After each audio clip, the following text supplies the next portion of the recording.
Hello and welcome to Free Cheese episode 342. I'm your Joe Dix, joined by Matt Zellner. Hello. The Free Cheese is a weekly video game podcast about video games brought to you once a week by thefreecheese.com. How you doing, Matt? Fantastic.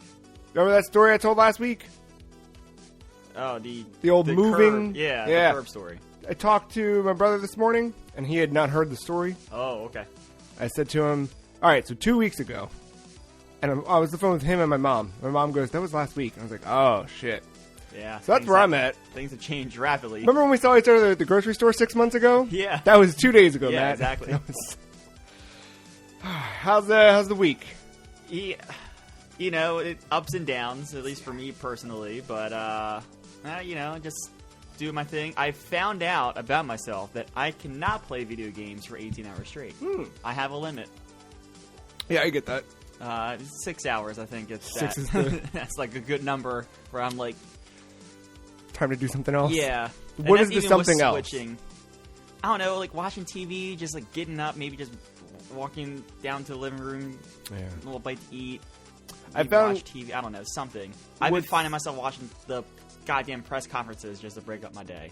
E3? No, like the government one. Ew, dude. I know, that's how bad it is. Like, there's something one, there's nothing else on TV. Two, I just gotta do something, you know? My favorite pastime is scrolling down until I get to the tweets I've already read, and then refreshing the feed until I get back to that. And then I get tired of it, and I'm like, why am I looking at this? So I close Twitter, and then I look at all the apps on my phone for a second, and I go, oh, I should check Twitter. And I open Twitter, and I refresh it. And then I die. Yeah, Reddit has been, like, slow. I open Reddit, and I'm like, what's happening on Twitter? And then I just go there, and it sucks. Well, my instincts are to, like, all right, r/Orioles. Oh. All right, yeah. r/Caps. Uh-oh. All right, let's go to the NFL. This is the best part. The NFL still kind of...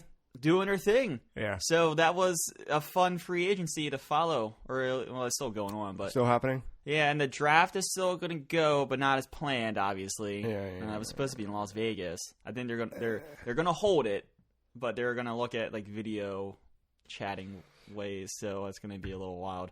Fun. But, yeah, at least I'm getting news somewhere. Tom Brady's now a Buccaneer. What? Yeah. Tom Brady was a free agent and left New England and is now in Tampa Bay. He is now a Pirate. TB. Is he a senior citizen, so he's flying south? Is that the idea? Maybe. I don't know. All right, I get it. Him and Giselle. Huh. Yeah. Weird times. Yeah. All right. That's all I can say. Yeah, something. Well, speaking of weird times, we've got a podcast about video games to talk about. And we're going to talk about video games so that you get a little bit of a break from something, right? Yeah. Yeah. It's definitely, time is the weirdest part, I think, where you're just like, I don't know. Especially I've been working from home, so it's a lot of, I've been sitting where you're sitting. That way it's not like, you know what I mean? If I sit over here, then it's like I'm doing podcast. If I sit upstairs, you know what I mean? So I stationed everything here, and it's like I'm in a weird spot. So it feels like, okay, now I'm at work. But it's just very surreal because it's like, the other day I was working, and it was like, what? How is it 2 o'clock? I have no idea. And then, weird. Because I've worked from home before plenty, right? Like, just the one-off here and there, right? Yeah, you know what I mean? Part, or like the office gets double booked, so they steal our desks and shit. And it's like, I work remotely because you can. It's like, all right, cool, sick. But this is just a weird, fun. Anything non-video game related? Anything you've been doing that's been passing time, or are we talking about there's nothing to really do. I know, that's the thing. That's probably drinking more than I should because there's like literally nothing else to do. It's an activity. I virtually hang out and drink though with like video games and stuff involved. That's like, You're not just sitting in a room looking at a wall, seeing how quickly you can make a bottle disappear. Yeah, exactly. So I get it. I stocked up on Coke Energies. That's the smart move. Yeah. Oh, I got my Coke box. Oh, and you can notice now. You can't see, listener, but Matt can see the box, much larger and red and redder than the previous smaller black box. Came ground too. This month's Coca-Cola Insider Box brought us a couple items. Ooh, that picture quality is real bad. What the fuck is that? Weird. Your iCloud Drive did not download it? Something like that. Yeah, it might be. Pull it down. All right, you ready for this one at home? In case you've been living vicariously through me once a month with the Coca-Cola Insiders Club box. Got an Aha Orange Grapefruit. I believe that's a new brand of seltzer water. Seltzer water's hot these days. Hot. Speaking of hot, we got a Fanta Pina Colada. It's just 1,000 calories just because of all the sugar. Is it really 1,000? No, it's like okay. $2.95, which is like, what the fuck? I was about to say, I'd be impressed. Got a zero sugar Peace Tea Razzleberry. And then this is my favorite part of the month. This is what made the box big. Yes. Costa Coffee Colombian ground coffee. And it's like, all right. And then they're like, hey, you can't brew coffee without something to brew coffee with. Correct. So they sent a fucking French press. Not bad. Remember, I bought this box for $50 for 6 months. Like $8.33 a month. And I got all that shit. Pretty wild. That's but yeah. That's a cool little thing to have, yeah. And the coffee was pretty good. Yeah. Didn't hate it. In fact, I liked it. I finally drank for the first time. Well, I think I had it here, but I completely forgot about my Andrew WK coffee in my room. So I've been drinking that this week. Yeah. Not bad. That's a good coffee. Ready to party hard, you know? Does he still sell that? You know what I want to know? I'm going to do this right now. I'm sorry. I don't normally text on the podcast or anything like that. That's fine. But I'm going to ask Ben if he ever got that corn coffee. Oh, yeah. That's an appropriate text. Yeah. I will allow it. So, because there was a series of, I feel like it was a short span of weeks. It was like corn coffee, Andrew WK coffee. What coffee do you want to see next? Limp Bizkit coffee. That was the appropriate answer. Yeah. Yeah, I was going to say, before you even let me say, there's only one answer. Yeah. Yeah, okay. Or Creed coffee. Just because I think it'd be funny to, like, name one, like, Take Me Higher. Yeah, like, shit like that. You know what I mean? Or, like... What if it was called Higher, but, like, they could change the letter and to make it sound like how he would sing it? I don't know how he would do it. Yeah, you could have fun with text. That's not that's an easy way. I would want to see... I think so I have that shirt that we made in TKO where I drew Bouette and Katie wrote in the lyrics to... that where it says the place where blind men see.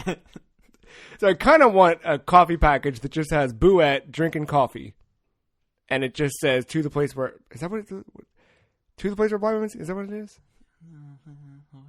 Yeah, that seems right. Yeah. All right, that's pretty good.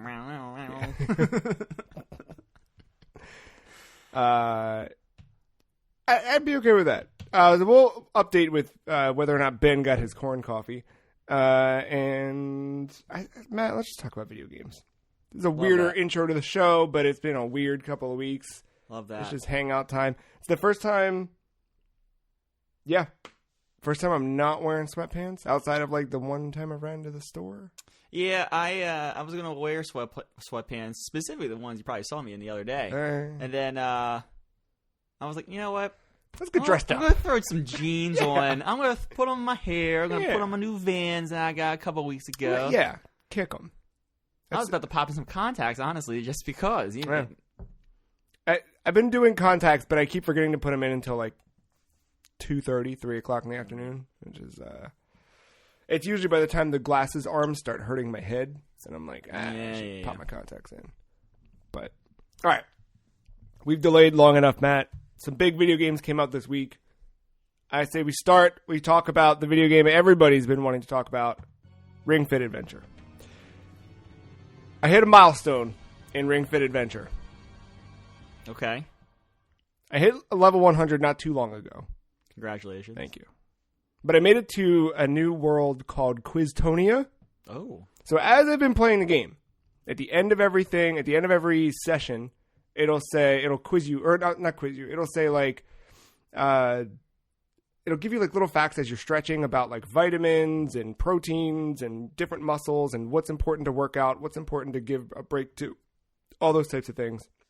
And then randomly they'll quiz you like, hey, what's the whatever? Yeah, like what are your triceps? And it has a couple of multiple choice answers.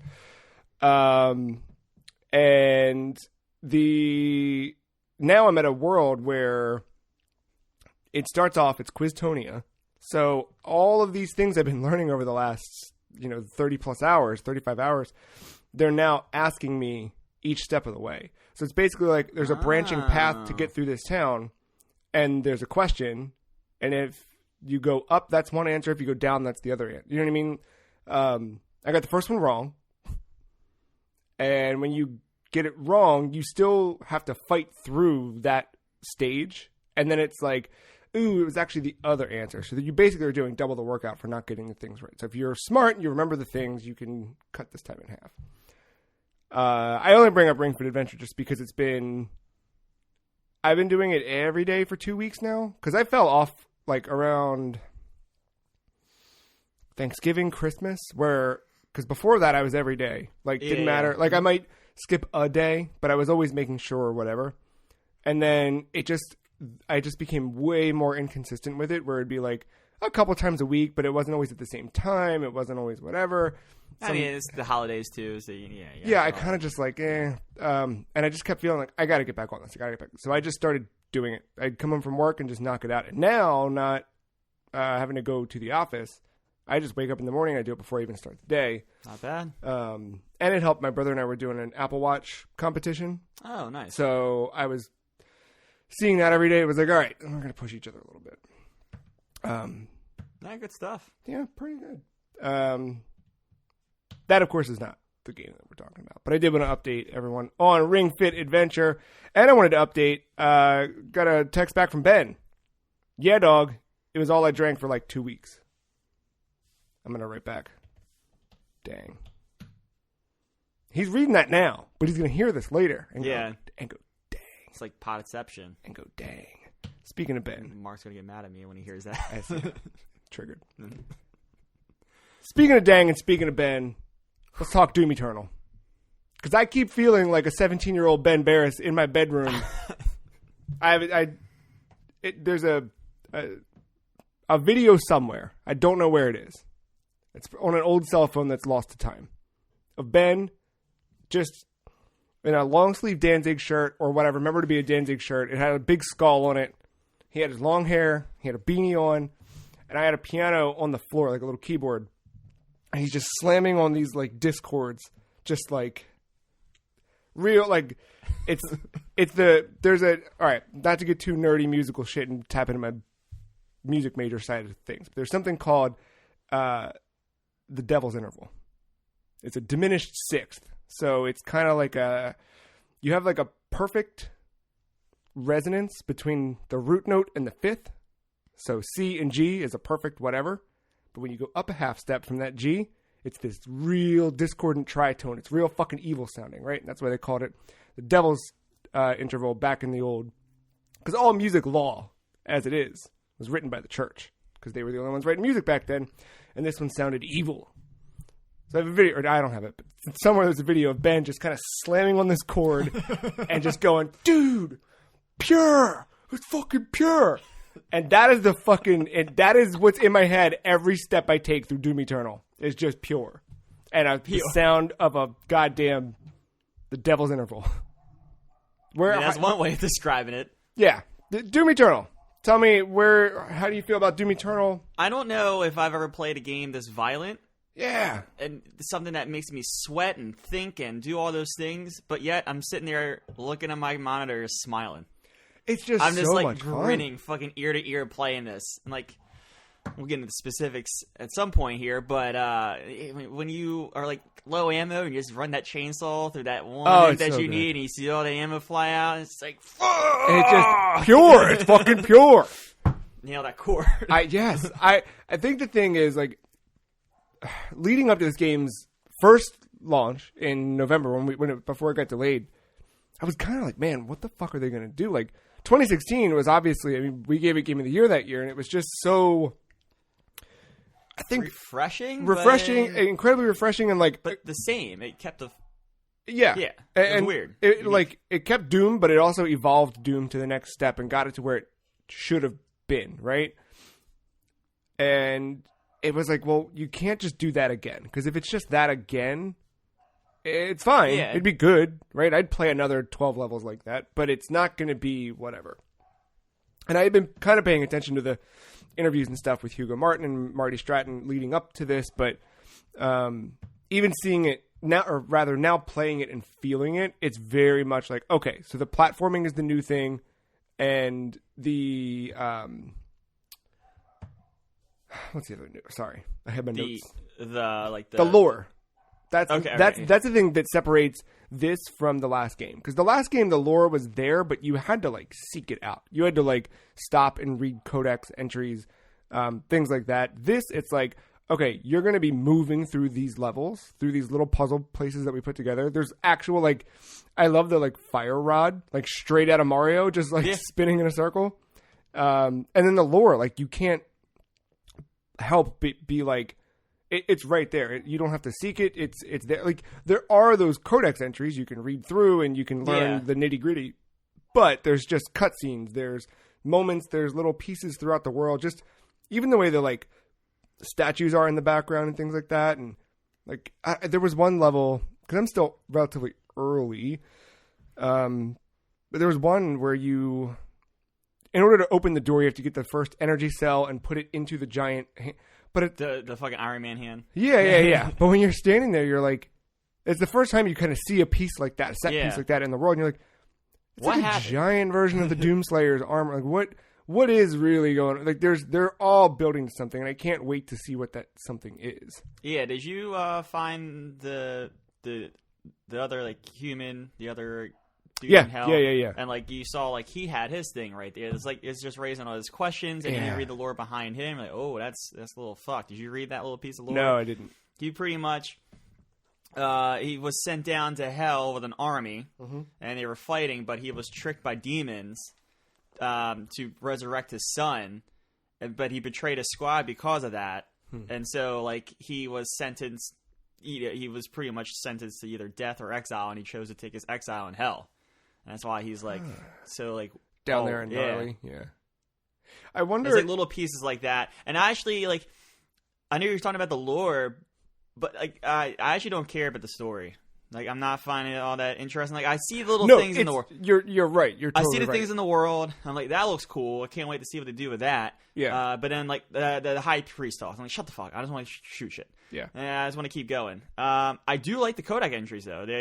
I like the shorter ones. If I see something that's like 3 paragraphs long, I'm out. I'm sorry. That's just the way I play games. But if it's like a little paragraph and it's something Quick cool read, that I'm looking at, I'm like, I'll take a read. No, I'm with you. It's definitely not a, like...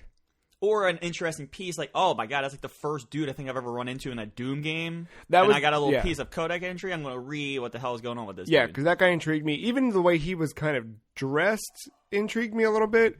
And I texted you guys about this, and this is not spoilers. This is just me, knuckle pot theory. What's a knuckle pot? I don't know, there you go. Just make it up. Yep. Knuckle and pot. I wonder if by the end of this they connect Doom to Quake. I think technically Doom and Quake are already related in some way. I forget the actual lore, the way that id had it back in the day, but I wonder if this kind of like will in the end, because I'm getting these like all these like big grand statues and things like that, like give me super Quake vibes, and I'm just wondering how much of that influenced this. And so I wouldn't be able. I have really never played a Quake game. At least not a campaign. Yeah, I didn't, not a ton, like a little bit, you know what I mean? But even just what I have played and been exposed to with Quake 1 and 2, something about this is like, it smells like Quake. You know what I mean? Maybe. And that'd be interesting.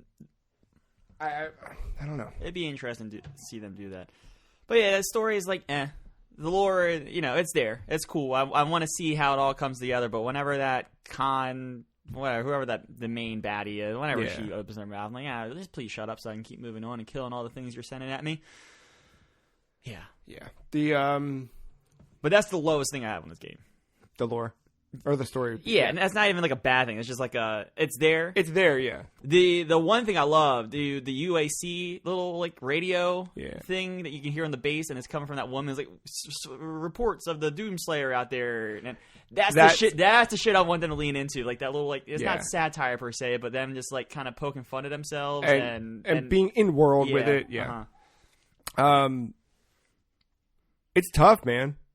Yes, I guess we should say what levels I think we're both on the ultra violence, which is it the hardest one. Yeah, the hardest one you could do is nightmare. Yes. So I'm the step down, which is violence, I believe.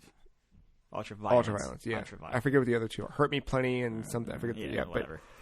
But yeah, it's tough. So this game, the last game, if you played Doom 2016, you know it was all about what they called push forward combat. But the whole idea was just that, like, don't stop moving, just keep killing. And it was every enemy, the way they put the enemies in the world, they viewed it like chess.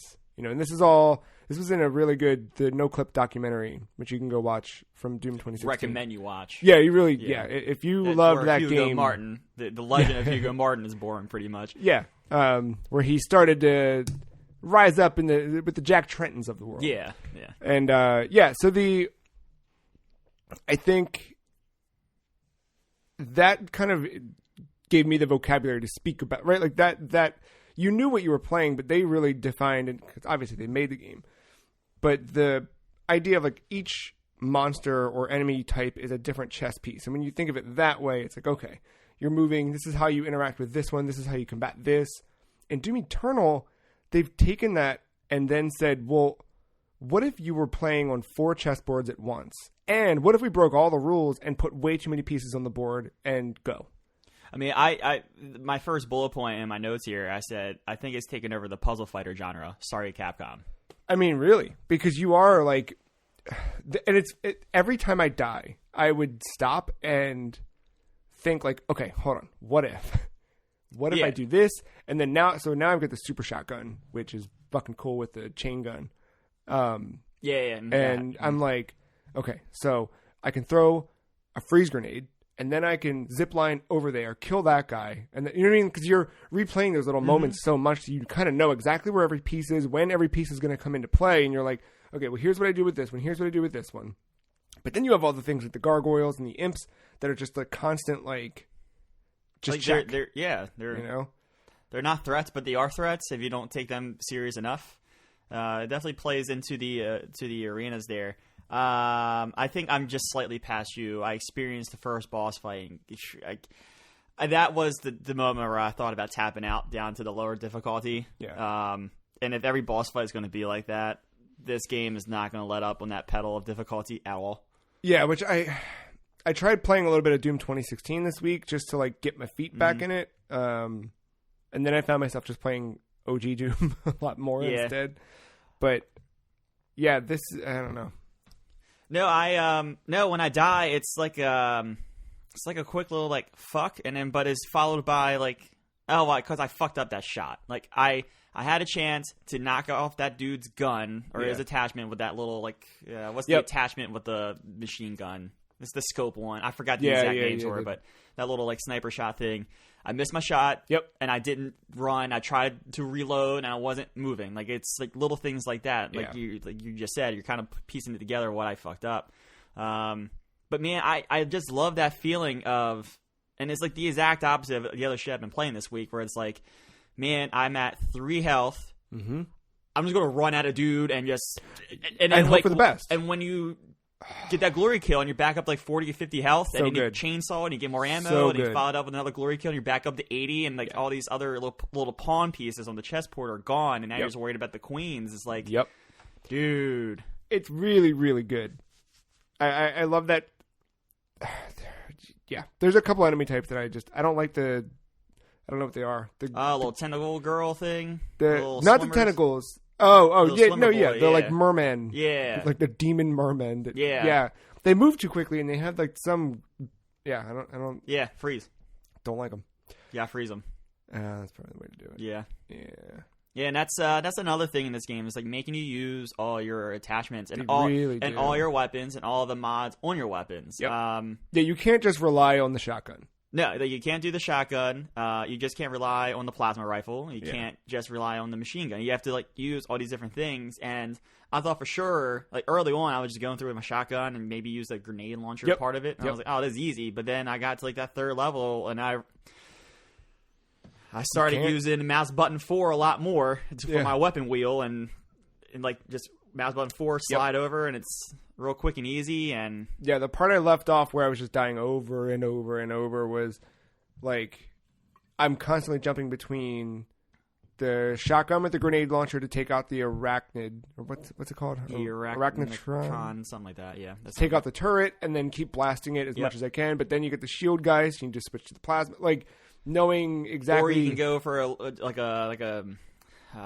skill rocket shot where you try to get nail it there, but then also get that splash damage and stuff. Like there are the answers to the things, but there's also these risks you could take, and then depend on your ammo situation as well.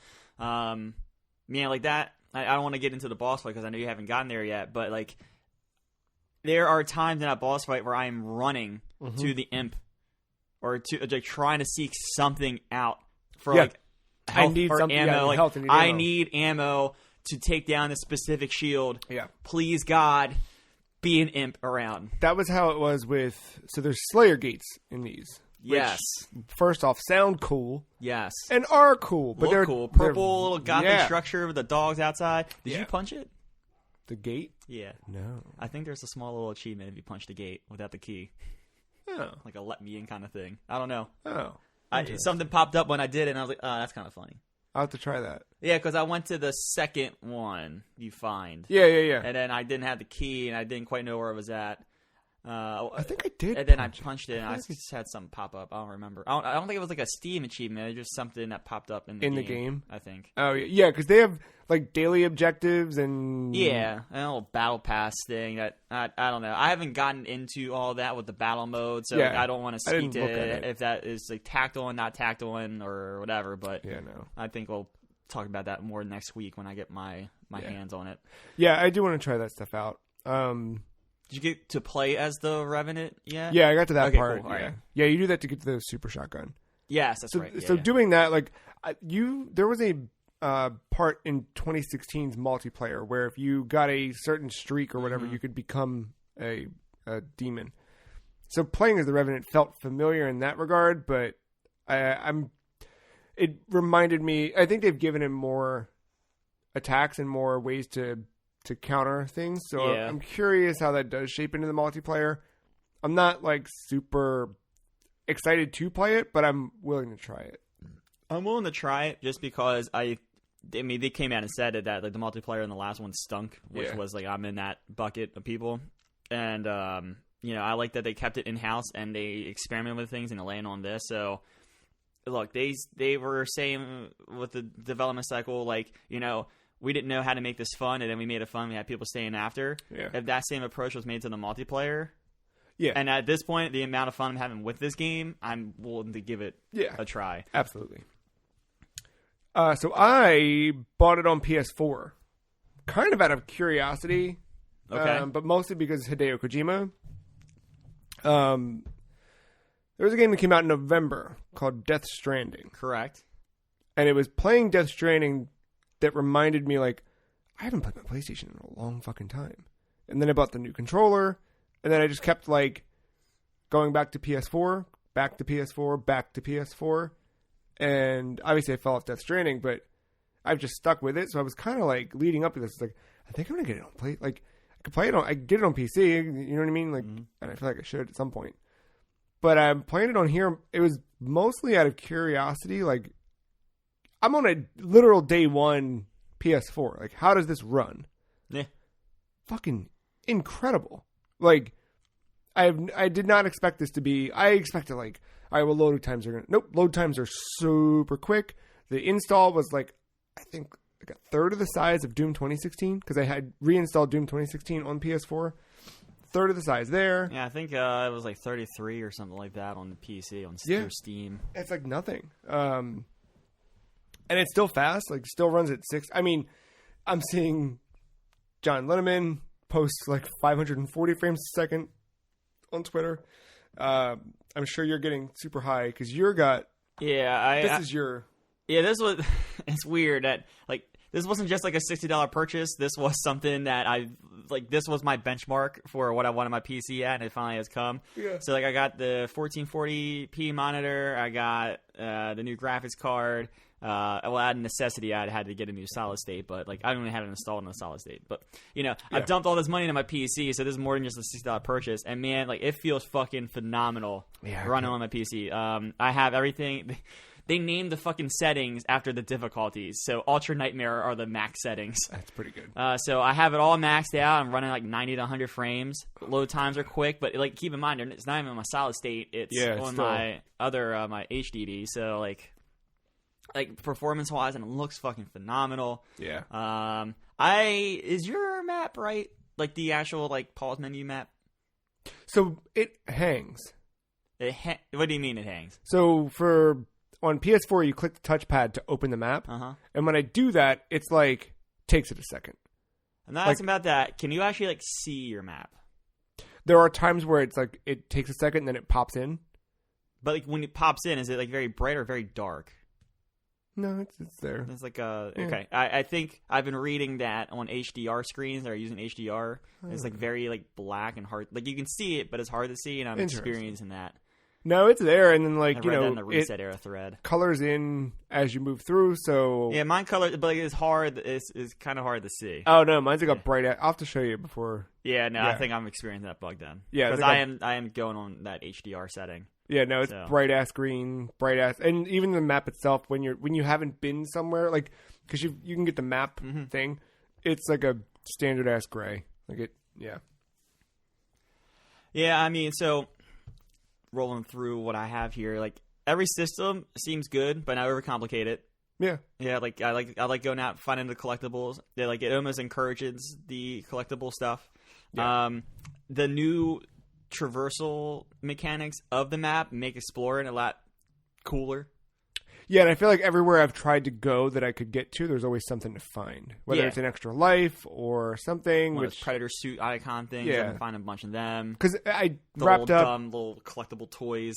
I love those. Those are so good, yeah. Which I wrapped up Castlevania Lords of Shadow 2 last week, and we'll talk about that later, but that one, there were so many times where I'd be like, well, I can go back there, and you walk back there, and it's just nothing. Mm-hmm. And this, I'm like exploring the map and finding things, which is refreshing. Yeah, I like the map design so far. Like in 3 or 4 levels that I've been to, they've all looked different.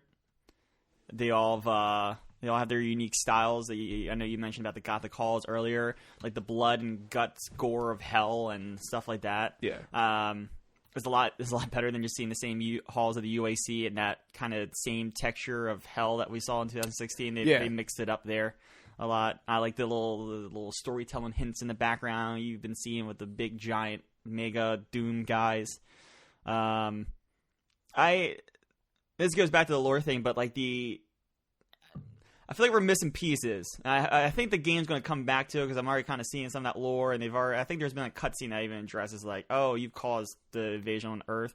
So that was a little jarring that all of a sudden 2016 ends the way it does, and then now you're on this mega control thing outside of Earth, and Earth is not just being attacked like Halo. Yeah. It is already consumed by hell pretty much. Yeah, there's a giant pentagram burned into the earth, which is not unlike our current times, but yeah, it's very much like, okay. Yeah, so I just hope the whatever story is there does fill in those gaps, and I think some of the codex stuff is starting to fill that in as well. Oh, and it's one little thing. It's the tiniest fucking little detail, but I love it so much because it just shows how much of a badass a Doomslayer is. I like that before you even see the new person, you get a tutorial.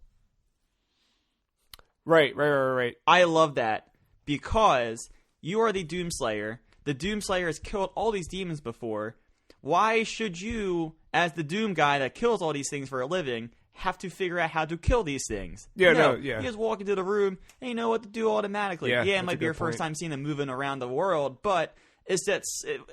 Like I thought, because the first time I saw it, I was like, ow. What the fuck? But at 30 seconds later, I was like, oh. I'm happy I knew that. Yes. Yeah. Because I'm the Doom guy, and I should be taking out all these motherfuckers. I didn't put it together like that, but that's smart. That's a good... Yeah. I had that moment with the Mancubus where I was just like, oh fuck, I gotta fight that guy now, huh? And and I kind of do like the idea of like it gives you that little flash, like, all right, this is the arena. You're gonna see this fucker. Get ready, motherfucker. Because at this point, if you play 2016, all the demons I've seen, about 90% of them, I'll say. Yeah, I think the gargoyles are new. There's a couple, yeah. Yeah, but like they're like another cosmetic that can fly of the imp, right? Basically, it's like a variation. Yeah. But like the base models, you see 90% of them so far. Yeah. So. It's just cool when you walk into that room. You're like, all right, well, here comes the pinky. Yeah. Dash out of the charge and shoot him in the back. I'm like, yep, remember that from 2016 quite well. I felt at times some of the tutorial stuff up front. It felt like there was a good chunk of one of the levels where it was just like slowing me down, where it was like I'd do something and then it was like, hey, let's tell you about this. Like, yeah, there was a little bit of that where I felt like it was a little bit heavy at the front, but now that I'm deeper into the game, like it's so much more sparse. And really, talking about what we talked about earlier, where you feel more equipped for each situation, each combat situation, all of that did that. So while it did kind of like, but you kind of need that in order to get to where you are now and feel better and more confident about it. Yeah, and then with all the different map varieties, like or the new mechanics to maneuver the map, I like them in the arena. I like that there's a fucking swing bar and you just go and jumping, and then you pair that with the slow down little feature. It's one of the things you can unlock to those perks. Yeah, you picked that one? Yeah, I picked that one. And so like I'm in midair and just I hold in L2. Well, I hold in right mouse for me, and then it slows down time for us for that little bit, and I was like driving away rockets at people. And it's like, oh, dude, I should get that one next. So good. Yeah, because it's just, you're in a pinch, you get trapped in the corner, like, oh shit, swing bar, and you just, boom, on the other side of the map, there's probably an imp over there because they walk so slow, and then health, ammo, you're good to go again. Ah, man, what a good fucking game. And the blood punch is fucking cool as shit. Especially when you get that shockwave radius to go bigger, and then I got the thing that makes... If a demon is killed by shockwave damage, I get health. So I got that going. I was like, oh my god, this is so good. Yeah. No, there's a lot. And Doom Eternal, this is not the last. We will talk about that one. No, not at all. Yeah, I hit everything I want to say about it. I'm just literally grinning at times from ear to ear as I wipe out a demon, or like, I know I got the major piece of the puzzle, and now just cleaning up. It's like, oh, God. I ran the Slayer gate like 15 times or so. I don't know why you did that to yourself, because I ran it once. I saw the demon variety, and I said, I probably should wait. And then the game was even like, you should maybe wait. The game's like, you should wait and come back to this. But I was like, And I just kept running it. And that was the thing, is like, I would get to a point, I'm screaming, motherfucker. And then I'm just like laughing. And, you know what I mean? And then like I die, scream motherfucker. And then I'm like, God, this game's fucking cool. Jump right back in. Yeah, we'll talk about the other major release here shortly, but me and Victoria were playing that one. Yeah. And I got to a point in that one, I was like, it's time to play a real game. And then I just go over there and start fucking grinning. I got the music's go. Oh, we didn't talk about the music. Dude, again. Yeah. Bravo. Thank you. A+. But this is varied too. Like the first game had kind of similar through lines. And there was this has a lot more chanting in it. Like there's a lot more like, I don't know, demonic's not the right word, but like those devils, like primal. What's it? I forgot. We just devil's chord. What was it? Just the devil's interval. Yeah, the devil's interval. Yeah. There's definitely a lot of that. But this game has a lot of when that the Hellblade. The new one, what is it? Senua's Sacrifice? Yeah. When that trailer hit, and we heard that music from Halong, and I listened to like a couple other albums after that trailer had hit, there's a lot of those vibes in this game, where it's just like that weird chanting, and like, again, very primal, very like whatever, but I'm like getting hints of that in this across the board. I do like that one, those moments. It just happens from time to time just because of the way those arenas stack up. Like, there's, like, multiple levels and little caveats to them. Like, when you've cleared the arena, but the music's still going hard. You're like, where is he? Yeah. What is it? Yeah. Because it will stop for the imps. Like you can usually move on after. Yeah, they're just like the dudes that just walk. Not the imps that throw fire, but just the regular like those the skeleton boys that just walk around. Yeah, it will stop for them, and you can proceed. But when you hear the music still and you don't see anything, like, what's something's around? coming. Yeah, something's hiding. Something somewhere. It's really good. It's really really good. And I like that. In that. Yeah, like I said, the systems, I do like that weapons point system, and you can kind of see it's like a pseudo way of showing like how much more you got in the level without like spoiling it too much. So that's really nice. Yeah, Doom's great. Doom is great. What else did you get into this week? Oh, all right. So, more things. Like I said, my roller coaster has started. I finished up Ori. At least the main campaign. We talked about the side quests last week. I could go back and go through them. But, dude, it's great. I really thought there was a point in this game where you get through like a story beat, and it's like, all right, well, now you got to get the wisp from this section, and this section. I thought it was going to be very deliberate, like, all right, well, you can do them in any order and whatever. But I felt like with some of the mechanics that I needed, or maybe it was just the way the map design is, which in this case, even more bravo to the map design. Like I felt like as I was getting the other abilities from the other places, it almost felt like it was a set way of doing them almost. And I kind of fell into it accidentally. There was something in one area that I just could not grasp on how to get up to a ledge. But then I like did the other wisp part, and I came back, and I was like, I don't know if I just figured it out or if an ability helped me get to that ledge, but it just all that just kind of came together. So that one little break kind of turned into a positive for me at the end of the day. Game got me once again. I did not know tear actually came down the face, but the welling, yanking on the heartstrings. It's like, god damn, dude, this fucking game once again, I talked about it last week, simplistic. Yeah, it's the right music.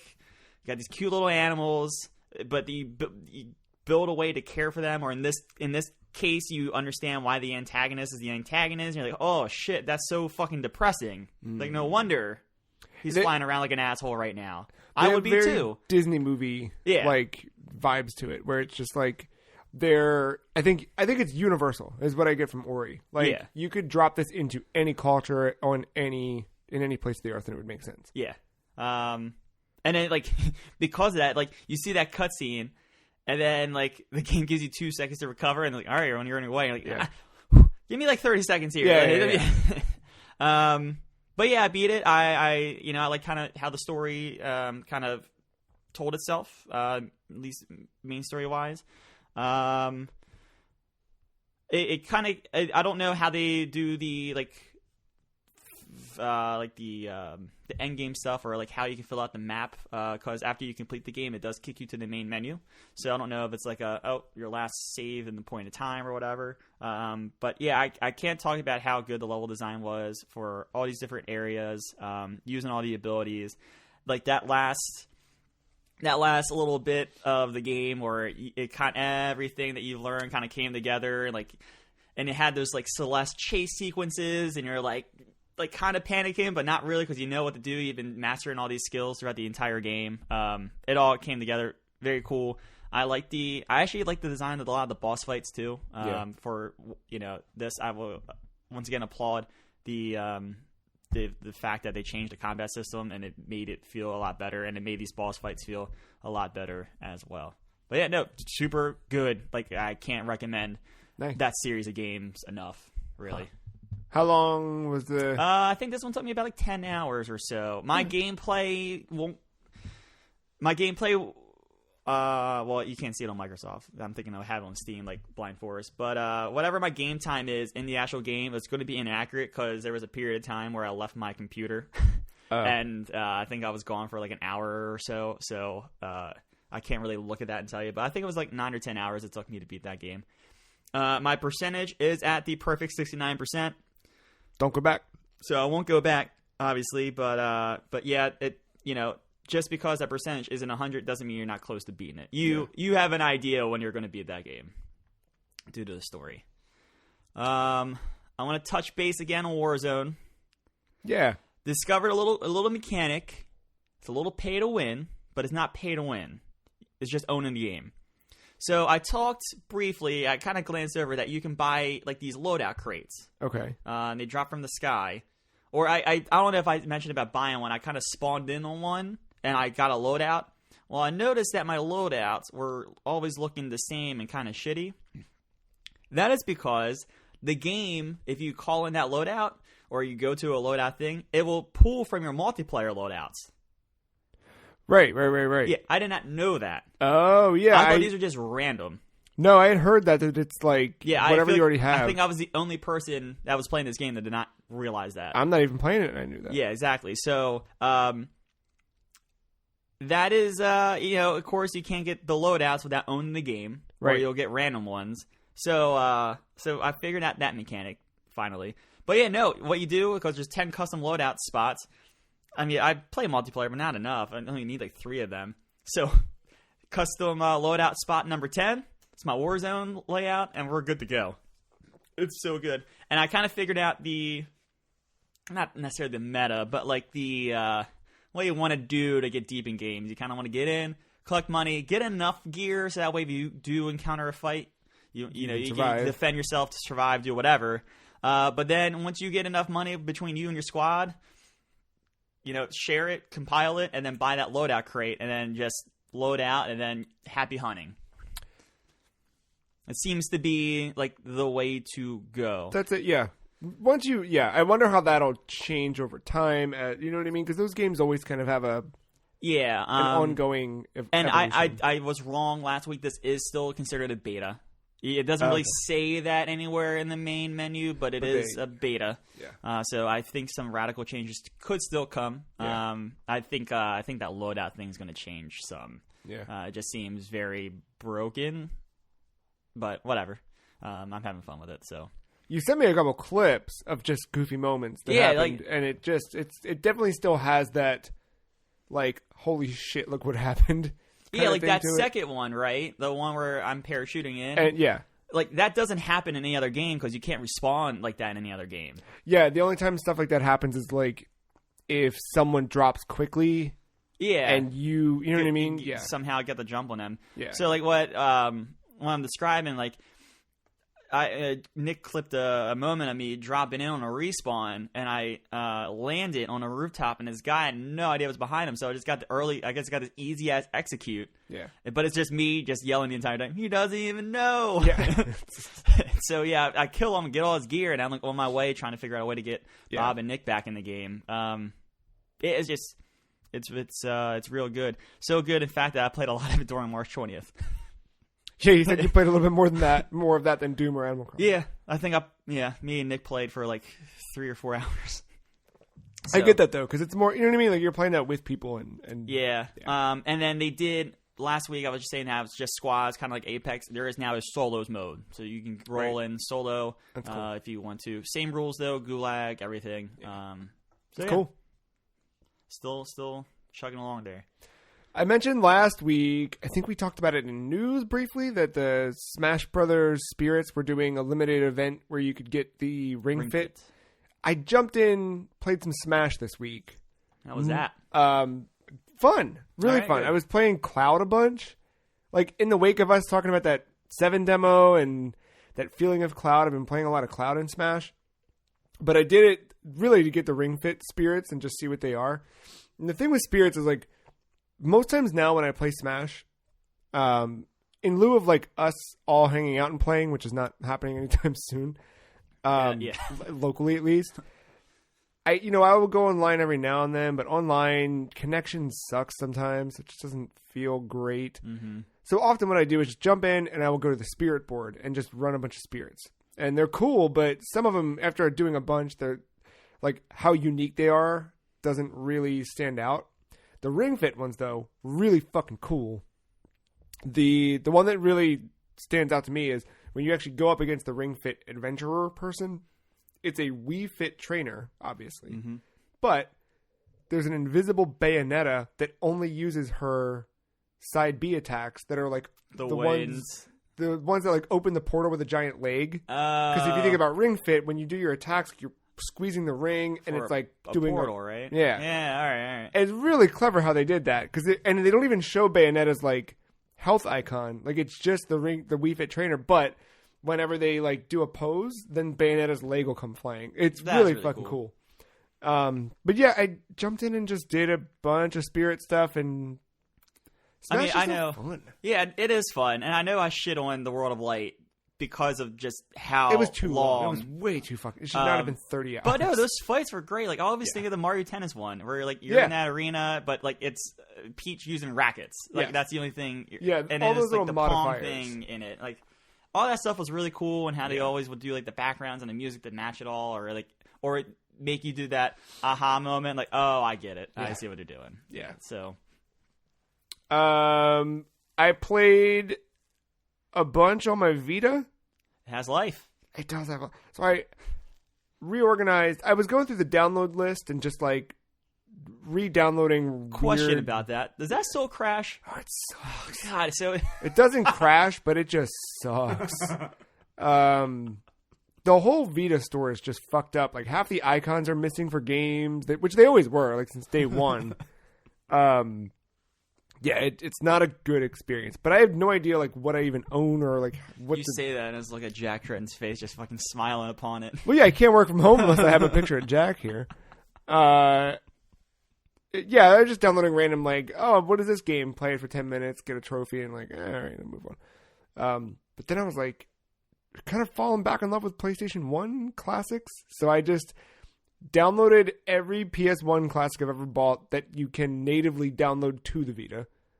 And then started wish listing a whole bunch of other ones. Like, I think I might get into some weird shit soon. I mean, now I'm kind of occupied, right? I got Animal Crossing and Doom to bide my time. But you're going to be occupied for a bit here. Yeah, but what if I played Echo Knight? Know what I mean?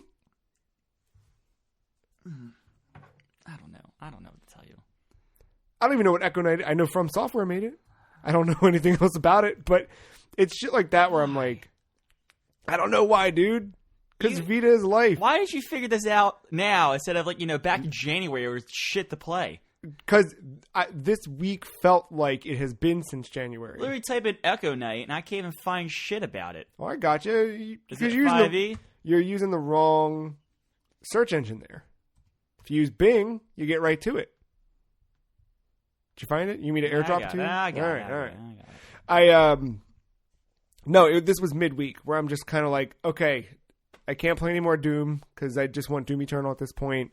I thought about playing New Leaf on my 3DS, but I was like, no, I'll just go in and be sad that Rolled still doesn't live there. So I just started fucking around on Vita, and I don't know, man. I couldn't tell you why I do half the shit I do. That's true. Yeah. You bought your music box. To be fair, I bought that like 2 months ago. All right. It was like, it was a pre-order back at the beginning of February. Or, no, January. I don't remember. Just small little reminders that the world is still the world out there. Yeah. Everything's still moving. We're going to be all right. But no, battery life's still really good on the Vita 8 years later. Like, I love holding that thing and playing with it. Played some Siphon Filter. Don't really like that game. I should give it more time, but it was just like, I mean, it doesn't play well anymore. Yeah, it's rough. It's cool though. Like Vita, you can remap controls, which that's nice. Yeah, so like I'm playing it with analog sticks, which is cool. Yes, that helps in that game. Yeah, instead of having everything mapped to ARM. Yeah. God. Yeah. It doesn't play well anymore. Yeah, no. But and I did like turn on my actual PlayStation and PlayStation 2 and was fucking around on those. I was playing Tony Hawk's Pro Skater 2. I played some Symphony of the Night. I like loaded my save from my memory card of Symphony of the Night from way back when. So weird. I loaded from my memory card. I know. Yeah. I pulled that open. I forget what else I fucked around with.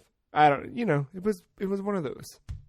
But that was all after I beat Lords of Shadow 2, which I don't have a ton to say more than last week, or the other weeks. But I think last week I told you I really wanted to play it get all the things, collect everything, go do the DLC, play as Alucard, everything.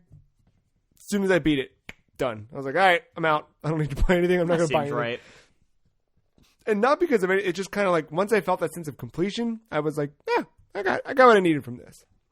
Yeah. But yeah, like I didn't need more. But in the end, I really liked what they did with the story. As like kind of antagonistic as I probably was 5, 6 years, 7 years ago on this podcast about like, what? I'm sure if you go back and listen to some old podcasts where we were talking about Lords of Shadow 2, I was an asshole about it. I'm sure I've been countless wrongs in the short time I've been on it. So, but actually playing it and being an adult and you know what I mean? I really like what they did with the story. It's a weird take on Castlevania. It's, you know, obviously breaking the canon, resetting their own canon. But I like how they introduced Alucard. I'm not going to spoil here. Like, I think it's cool enough to, like, discover on your own. All right, well, that's for the listeners, because obviously, you know, I'm not going to get around to this. Dude. I'm not. Dude. Don't even try. Dude. Don't waste your time. The final fight, not fun. aggravating. No, it was good. Oh, okay. Yeah, like, that first game. You start shaking your head in that way. Like, no, I'm done. No, it was good. Like, the first game, I told you, that was the part where I was like, fuck this. This one, not like that at all. That's good. Yeah, it had a good, like, you know, multi-tiered final boss. You know, like you're like, okay, this is oh shit, nope. Like it was that kind of thing where it kept going. Ultimately, they should make a new Castlevania game. Is what they in should this do. lore or just in general? Just in general. Okay. Yeah, if they could do because right this combat was really cool in the end, and I think that if you could refine that even further and just make a new Castlevania, you know. It's not just. I'll buy it. People will buy it. Yeah. I think that's everything I've got outside of. Well, I got one more. Yes. Things I bought. You said about the Vita. This game also came to the Vita as well back in the day. Oh. MLB The Show 20. It's that time of year. Video game wise, you know, it's that time of year. MLB The Show 20 did come out this week. I've been playing a lot of it, actually, but I'm only really playing the one mode, Road to the Show. That's the one where you create the character, pick a position, and you kind of live the life of that amateur/pro. You know, you try to make your way to the show, and accomplish all these feats and all that stuff. Dude, they've been adding more and more to this, but, like, if you've been away from this game for a couple years and you're jumping back into it now, there is so much shit in Road to the Show when it comes to, like, just different mechanics, maintaining relationships, like, positive, there's really no negatives, really, but, like, positives and, you know, and buffs and things like that. It's borderline overwhelming. Like, even for me, there's just a lot of systems in this game. It's like, god damn, what the hell? Yeah, I feel like more like modern. I can't do modern sports games. There's too much shit going on. I mean, once you figure out how they're all kind of working hand in hand, it works. But you're definitely it's going to be that hump, at least initially too, when they're throwing everything at you. Yeah. But like the big thing they added this time around, in addition to the other things they've added in the past and things they've added in the past, like the whole personality traits. If there's 4 different ones, like Heart and Soul, Captain, Maverick, and Lightning Rod. Right. I remember, yeah. It's, you know, depending on how you answer questions or whatever, you get more of a buff there. And then those buffs lead to different traits, which will help you out in game. You know, when you're actually playing on the field. So you got all that, but this year I think they introduced, I think this is new anyway, the player relationships.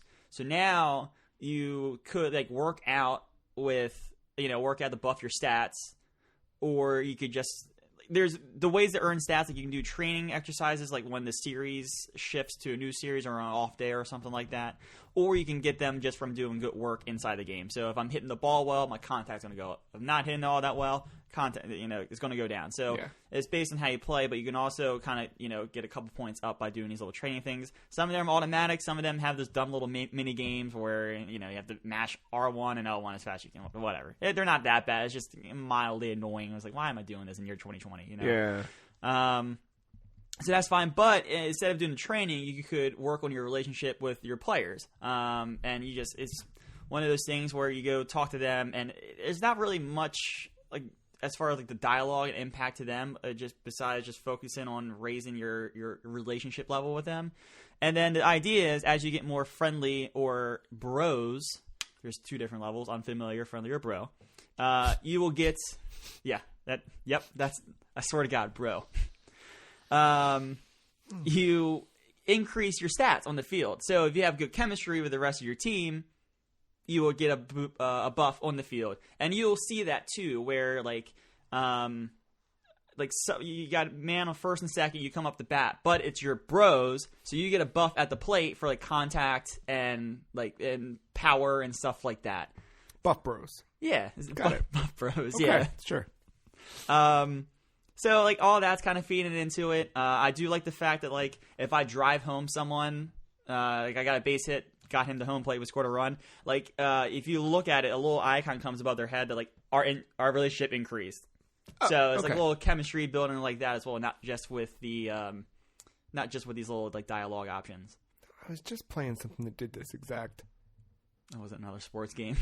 I feel like all the sports games are starting to do this now. Katie and I were playing The Sims, but I don't think it was that. Couldn't. I mean, that's the icon shit over their head, though. Yeah. I don't know what to tell you there. Some slight improvements I've noticed already.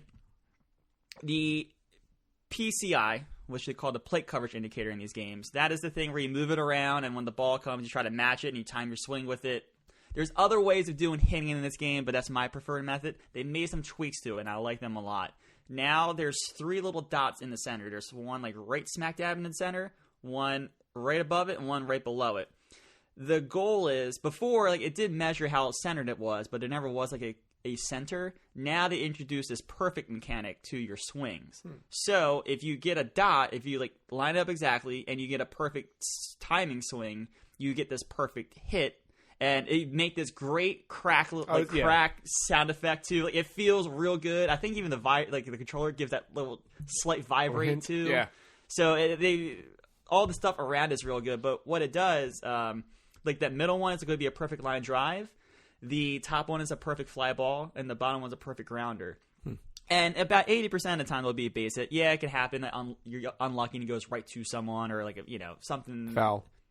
No, well, it can't be foul because you have perfect timing. Okay. But that's you get unlucky in baseball. Line drive right to someone, it happens.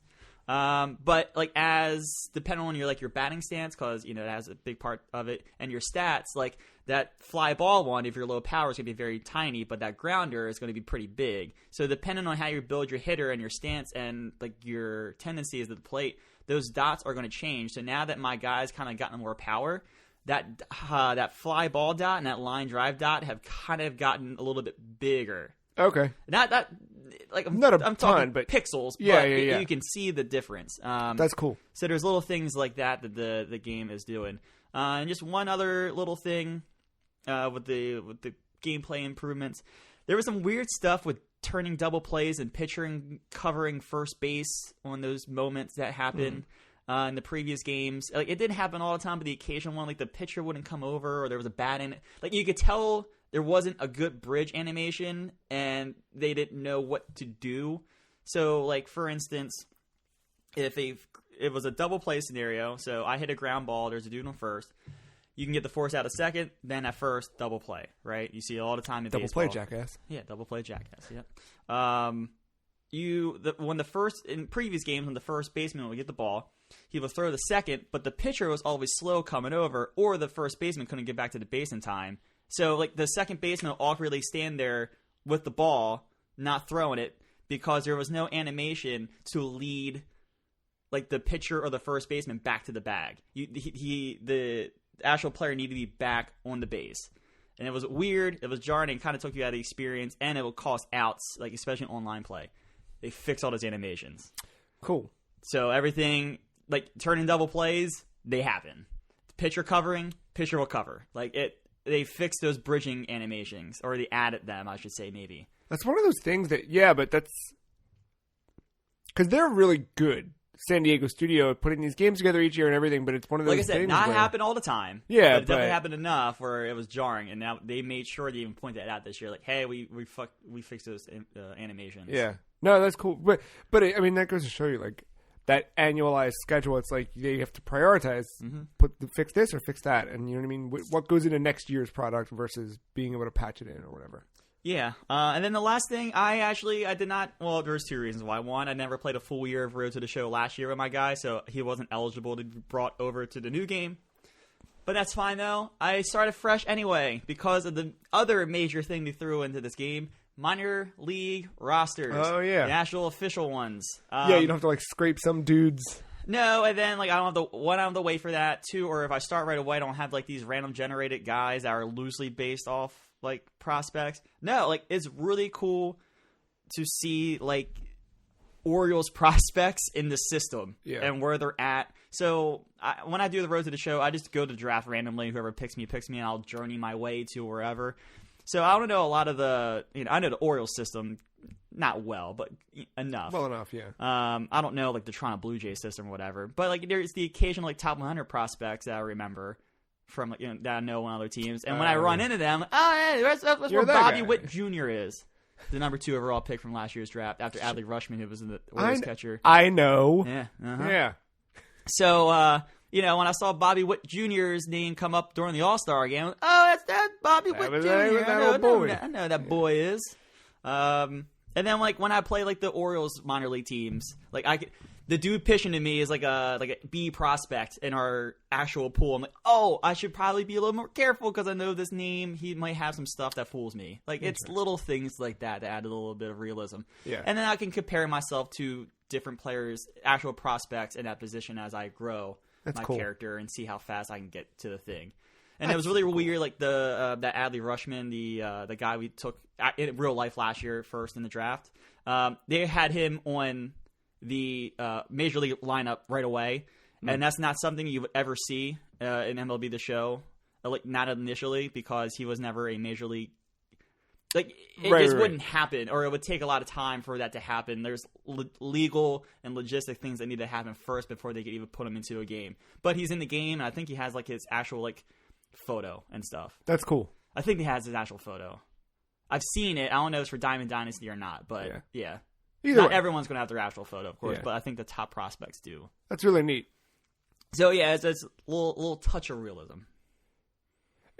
Speaking of a touch of realism, is it helping to play that while baseball's not happening? Yes. Is that, yeah. Is it still, like, keeping something alive? Yeah, it's besides the NFL news. Like, I have to say, during this time, the craziest thing is, like, there's no sports. Yeah. And I think I said this last week, but, like, I would even go to the depths of hell for, like, golf or ping pong or something at this point. Just something, just to watch some kind of competition. Would you go back and watch old things? I know at the end. That's what if you didn't? Like, what if you found some weird shit? It'd have to be, that'd be real weird. Like, what if you watched a bunch of old, like, Japanese baseball games? And just, like, watched all last season, just try to, fuck it. Maybe. I'm trying to think creatively here. You know what I mean? I don't know if we're going to get access to a library of old Japanese baseball games. Oh, come on. Give me a second. I got you. But this definitely helps with that. That's cool. So. Speaking of helping with that, we are going to help a little bit of a break. It's king of segues. Hey. When we get back, we've got Animal Crossing New Horizons to talk about. We've got PlayStation 5 and Xbox Series X details and specs to talk about. Yeah, the specs for the nerds. Woo! You don't want to miss out. We'll be right back.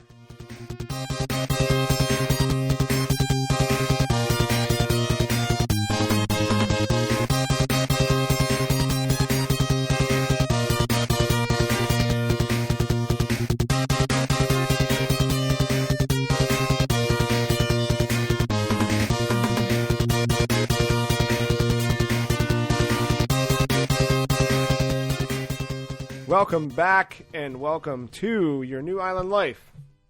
Animal Crossing New Horizons is out, Matt. Sponsored by Nook Inc. Sponsored by Nook Inc., yeah. That's important, because he's going to come looking for his money after. And this at least helps get us some sort of, a discount. So, I really like Animal Crossing New Horizons, and I want to talk about the game, but I've got a couple questions for you. All right. As this is your first... That's correct. This is my Animal first Crossing game experience. Yeah. And actually, that's a lie. It's my second experience, but actual real game. Yeah. That little game does not count. No. But it's also, you kind of very vocally have been like, I don't ever want to play this. Fuck this game. What do you fucking do? There's more of that question. I've always respected. There's other communities where I've never played. It's trash on them. Kingdom Hearts. Fair. Kingdom Hearts. Yeah. But at least with this game, like I get the appeal, like The Sims, right? I get the appeal. It's just not for me. Has your opinion switched at all? A little bit. So I think I played this hour and a half, 2 hours, however long it took me to kind of pay off my move-in fee. I love how they did that too. Yeah, just that whole. Yeah. I get I get people. I get why everyone hates Tom Nook now. I get it. Motherfucker sitting there with a beer in his hand. It's not a beer, but it is. You know? Yeah. While you're crafting a fishing rod that you can't afford. He gets it. But did it sort of switch for you, or did it like sink in? Do you have I think I've always got the gist of what this game is. I just never really sat down to play one, and I figured out my way to get my hands on this game at not the $60 price. I'll just say it like that. I didn't pirate it. No, but I mean, I think it's fine to say like you guys are doing console shit. Like, people do that. Yeah, that's a normal thing for couples to do. You know what I mean? Yeah. Like, so me and Victoria just decided to split it third because I knew this would be a game she would like. Yeah, and I think she does like it so far, so that's good. But we just decided, hey, look, we each spend $30 on it, and we each have it. Yeah. So, but I don't hate it. Yeah. It's monotonous and tedious at times, but I think that's just the loop, and I think it's just one of those games where like I can sit down and play Doom for 5 hours straight. I can't I don't think this game's meant to be played for 5 hours straight. I think it's meant to be one of those like check in, like especially once you get things established, like check in, do your thing, and then move on, or just go for the extra credit thing or whatever. This is one of the weird games where depending on the literal day, that could all change. Like day one, I ran out of things to do. Like, I'm excited to start it today because, and kayfabe, we're just barely past the launch day here as we're recording. Hold on, one other thing. I heard another YouTube channel reference kayfabe when I was watching their RE3 demo impressions. Interesting. Yeah. They were talking about the RE3 ads inside the RE3. That's good. I forgot to play that demo too. And now there's no. Sorry, just had to throw that out there. No, but now I'm excited to go back because my museum will be up and running. Like, there's little things that I planned. Yeah, I definitely saw because Victoria got farther than me when we were playing together, and I saw like her house is not going to be ready until tomorrow or. It's always any of those like construction things happen the next day. And I get it. I see what's going on here, but. I enjoyed it for the little bits I'm able to do right now. I obviously can see where he's going to go, and I think that's what got me excited. It was when I was creating what's it called? It's not me. What's your villager? Your villager. Mm-hmm. Yeah, the dog killager. Yeah. When you're creating that, like I realized that the lack of like hair options. I'm like, that's not great. But then I paid off my move-in. Mm-hmm. I now have to get enough for the house, and then I saw that there's the thing to buy once you get the house for hairstyles. Like, I get it. Which is new. Like the old game. What I love about this is that seemingly you can do a lot of that stuff on the fly. Where the old game, if you wanted your hair changed, you needed to go to the stylist, and the stylist was only open after you established the stylist to be open in your town, and that only had there was so many gates to get through before you could get to the point where it's like, I want a fucking haircut. You know what I mean? Yeah. And this one, I think that there's generally a lot of quality of life changes that just streamline this game. So, like, literally the fact that fruit stacks automatically, you have no idea how good that is. Like, so that like is going up to 10. That was not a thing. No. It was. So you could stack it manually. I think it was at the 99. Maybe that's just weeds. Did fruit I think it's just max weeds. out? Yeah, fruit maxed out for me at 10. Okay, I have so oranges. I don't think it really matters. I think that I think that 10 was the max last game. I can't remember the exact number now. you could do multiple stacks in your inventory. Yeah, but I had multiple stacks. In New Leaf, you had to manually drag each fruit over top of the other fruits, like you were moving apps into a folder. Oh. So the fact that this does it automatically is already like, thank God, right? All right. Things like having designs built into the Nook phone. Before, if you wanted to make your own designs, I might be wrong about this. Maybe you could just do it on the fly in New Leaf. But there's a lot of things like that are just like literally in the app on the fake phone in the game, or things like that. I forget what else. There already just little moments in the game where I'm like, oh, cool. Like I already have the fishing rod and the axe and the bug net. I need a shovel still, which I get now that Blather's museum is opening up. I'll get that today. But it's those things where like New Leaf, even I felt like I had not played the games previously, but just knowing the stories from the previous Animal Crossings, there was such a slog to those, and New Leaf streamlined some of that. This takes New Leaf and it's just like, okay, all the stuff that was just slow and whatever, let's streamline it. And I think the Nook Miles program is another one where there's a structure and there's little goals that you can chase after. So for me, it's cool because I have all those habits built in. Like even leading into this, honestly, much like Doom, I was kind of like excited about this, but not like, you know what I mean? Yeah, I know what it is. Yeah. Do I really? Yeah. You know what I mean? Like, what is it? And now that I'm in it, I'm like, oh no, this is fucking great.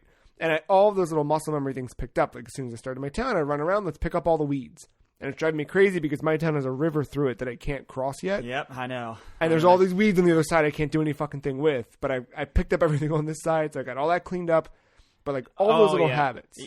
We're talking about me clearing the mini maps in those types of GTA type games. Man, I'm having a hard time walking past weeds because I just be there all day. Boop, boop, boop, boop. So now I've created a system where like if I walk by, if I'm like wherever my end goal is, if I see a big weed, I pull it. I pull the big weeds. I leave the little ones, and then when I come back through, if all the big weeds are gone, I'll pluck the rest of the little ones, and then you go sell weed to Timmy and Tommy. Yeah. I think weeds, man. But I think like those little things that I'm already doing, like catching fish, catching bugs, because what I will do, my game loop, at least for the first day, was craft the tools, use the tools until they're broken. I was just kind of doing that, right? So I would get in this game. Okay, yeah. I would like go fish, let me catch fish. And if it was a new fish I had never caught before, which there's a couple little things that I think, so listeners, if you've never played Animal, if this is your first, and Matt, obviously this is your first, little things you can pick up on. So when you catch a new fish or bug, your text box will say yes first, or some sort of celebratory thing. If it just does the little flavor text of, I caught a barboach, what a loach, or whatever whatever the little stupid quip ass. is. Yeah. If it just does that, it doesn't do a little celebration first, you already have it. So it's a quick little, because there were times where I like caught like a black bass in the river. And I'm like, do I already have this? If it says yes, and then the thing, then you know it's new. All right.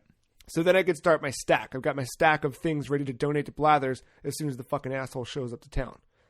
Then any of the extras I'm selling to Timmy and Tommy for money. And I'm putting all that money in the bank so I get interest. Right? Just boom, boom, boom, So boom. you do get interest. Fuck yeah, dude. All right, I was curious about that. Oh, yeah. I didn't feel good giving my money to the Nook Bank after that motherfucker was trying to bleed me dry. No, you get interest. Eventually, you will get the post office. And in the post office, there's a post office attendant, and she'll talk to you and tell you how many.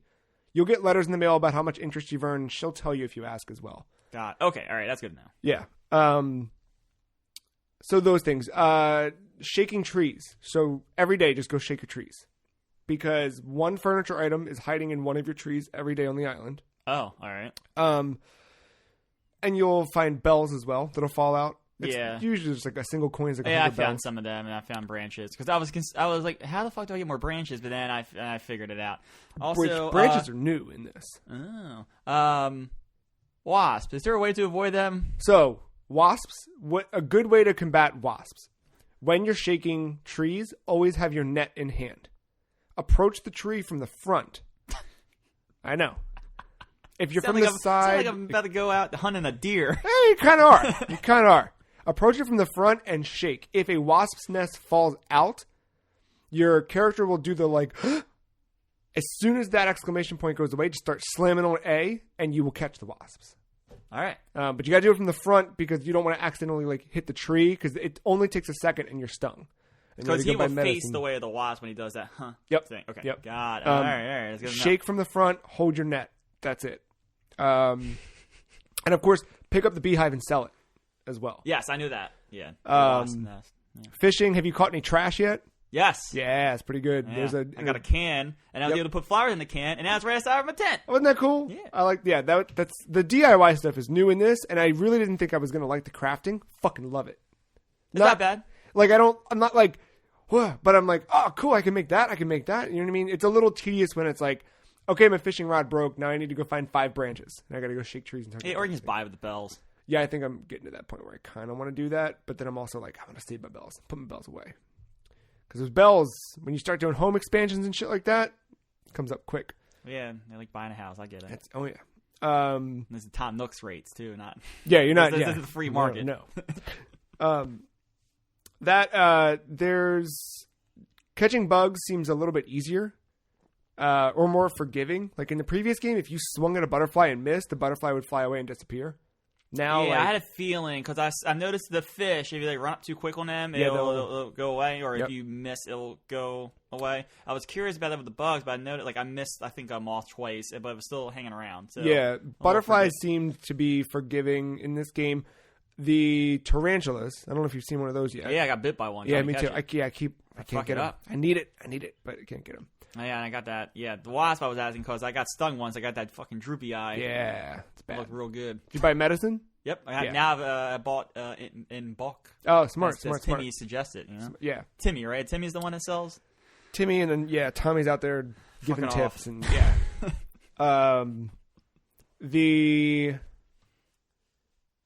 in the previous game at least, and I don't know if this will be like this in this one, but beetles will show up. Beetles get you big bells. Big bells. For selling. And obviously you want to donate one of each to Blathers. But all right. So hold on to one of each. Usually, yeah. Okay. If you're catching something for the first time, hold on to it so you can donate it. Right now, I don't have Blathers. I don't know. Have you donated anything to Tom Nook yet? Donate? Miles? The bugs, things like that. I don't remember. So to get started with Blathers, because you need Blathers to show up, and you know me, I've been saying it for months. Like that's my thing. I want to fill that fucking museum up. Yep. I need Blathers. So when he wasn't there and there's no sign of him, how do I get Blathers? You talk to Tom Nook, and I believe it's the second option, third option, one of those. Yeah. It'll say like I found something or something like that, and he'll say, "Okay, let me see what you got," and you show him whatever it is, the fish, the bug, whatever you have. And he'll go, "Oh, this is kind of cool, but I don't know enough. Do you mind if I send it to my friend Blathers? He runs a museum." And I'm like, "You can send that shit, Tommy."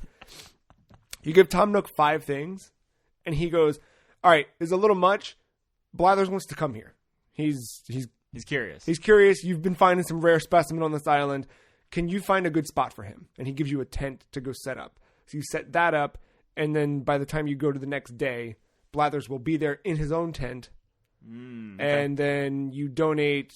Mark was telling me the numbers thing. I had gotten to the point where I had Blathers carved out, but I was like, all right, how long? When are we doing this? What's happening? Mark said it's 15. So he has the tent. You give him 15 items, and then he expands the tent into an actual big ass museum building. Okay. 15 uniques. Things, yeah. Got it. So yeah, whatever I've been getting that I don't need, like the fish and the shells and stuff like that, I've just been like sell them. I've been selling them. Yeah. I need to get Blathers though. I need to trade the things that I see. I think what's going on, or maybe the dialogue option is there, or maybe it's not because I usually don't have anything like that by the time I get to Tom Nook. So yeah.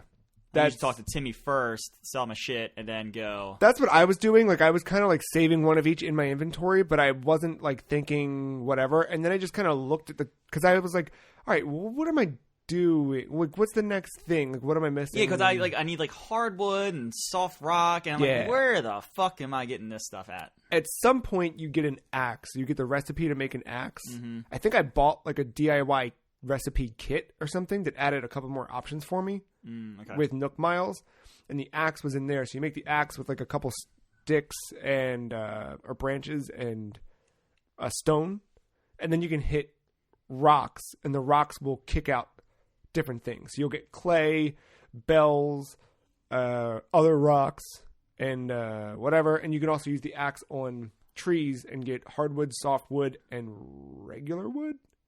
I think that's what it is. And all those feed back into the crafting. But then you're going to have to replant the trees because someone already brought that up about. So you don't. Oh.